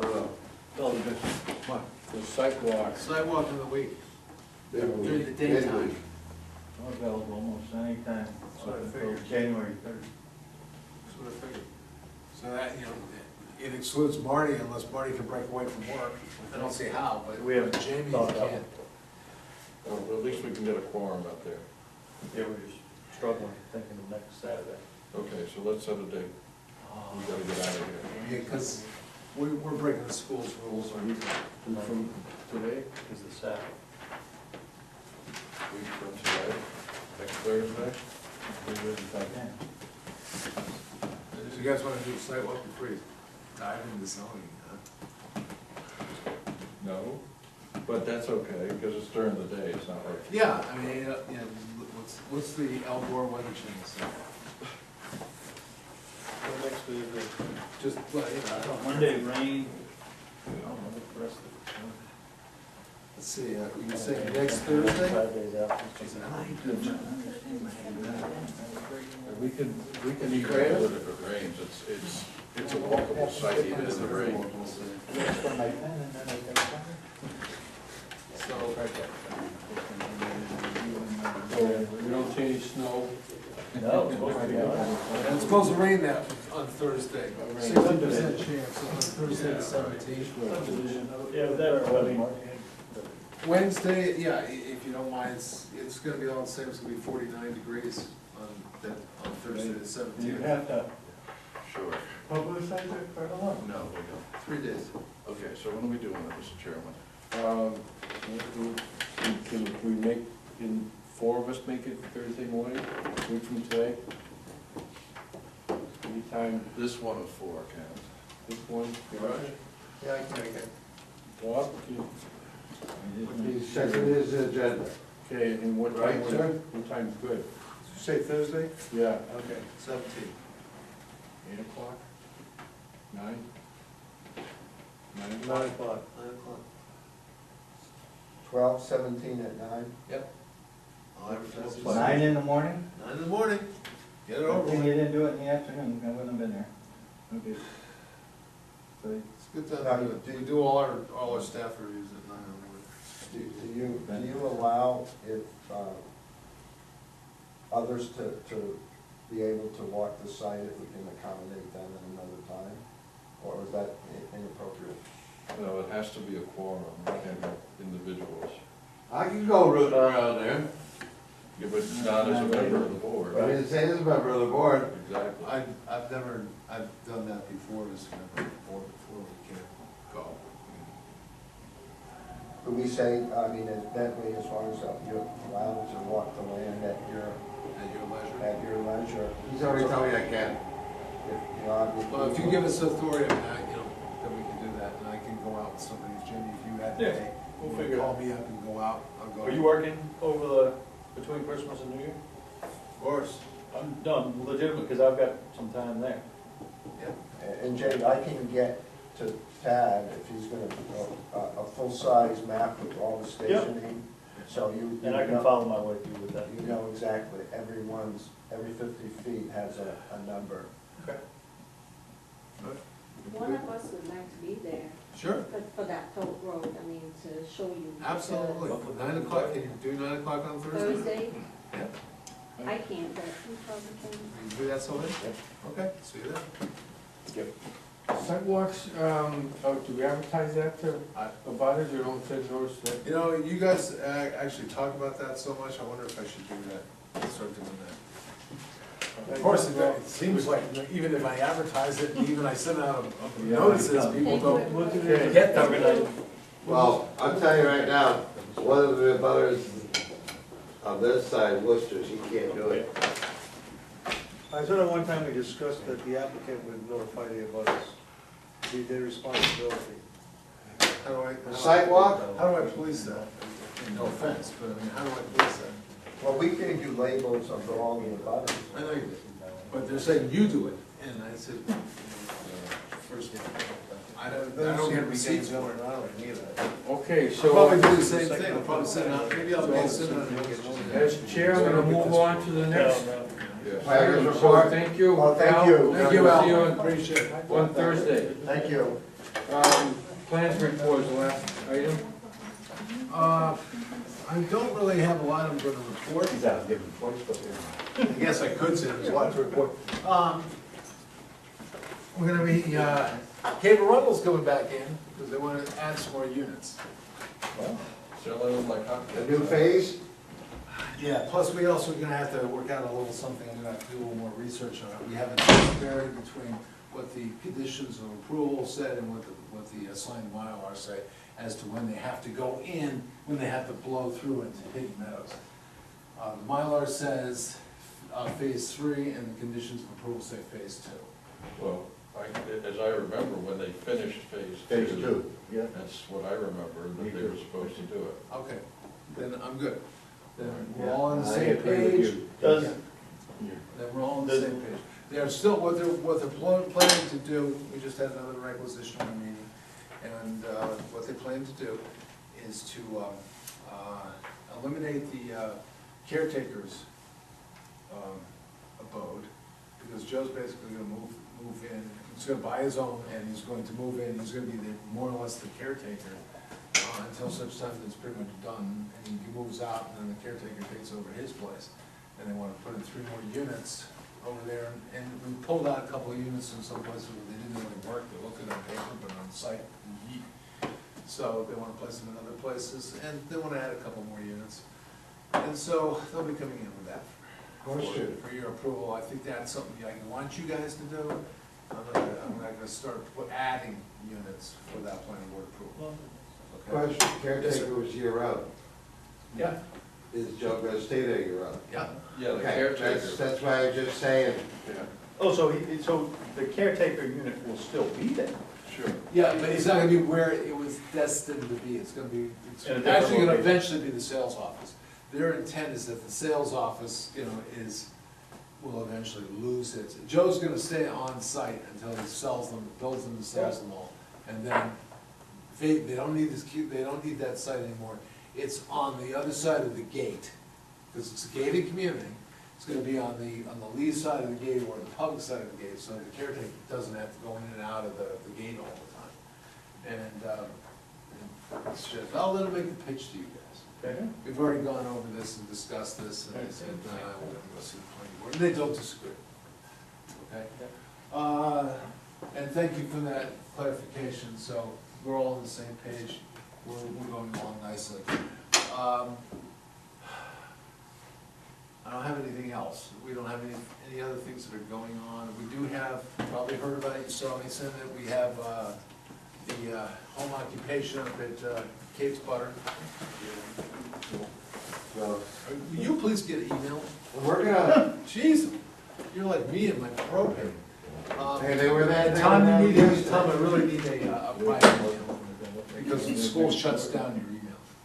When you're on vacation, the email gets shut down. Yeah, I get bounce backs. I send you, did you get anything from me? I got some, Because I got bounced, I said, kept sending you stuff, and kept bouncing back to me and saying, not available. So I think the school shuts down the email. or just, you must be on the spam. I might be in the no-fly list. Yeah. All right. Check that out, please. I'll check it out. Yeah, because I need to be able to communicate with you that way, and same thing with Marty, because Marty only gets it when we can get packets out. So, now I forgot what we were gonna discuss. Communicate. One other thing that we do have is we do have the, don't forget, we have the appeal on Wednesday. It's gonna be the appeal of the notice of violation, October 20th. Code enforcement officer will be, he's basically the one who's being appealed, but it's really a lot of things the planning board has done that's gonna be there, so. That's just coming Wednesday? Yeah, and I think I sent you guys all copies. That's December 6th. Oh, yeah. That sent It you. was huge.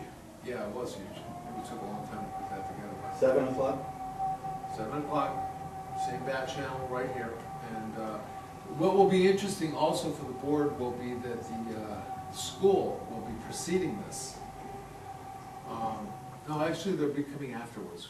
We'll first be dealing with the Du Bois appeal, and then the RSU 21 will be appealing,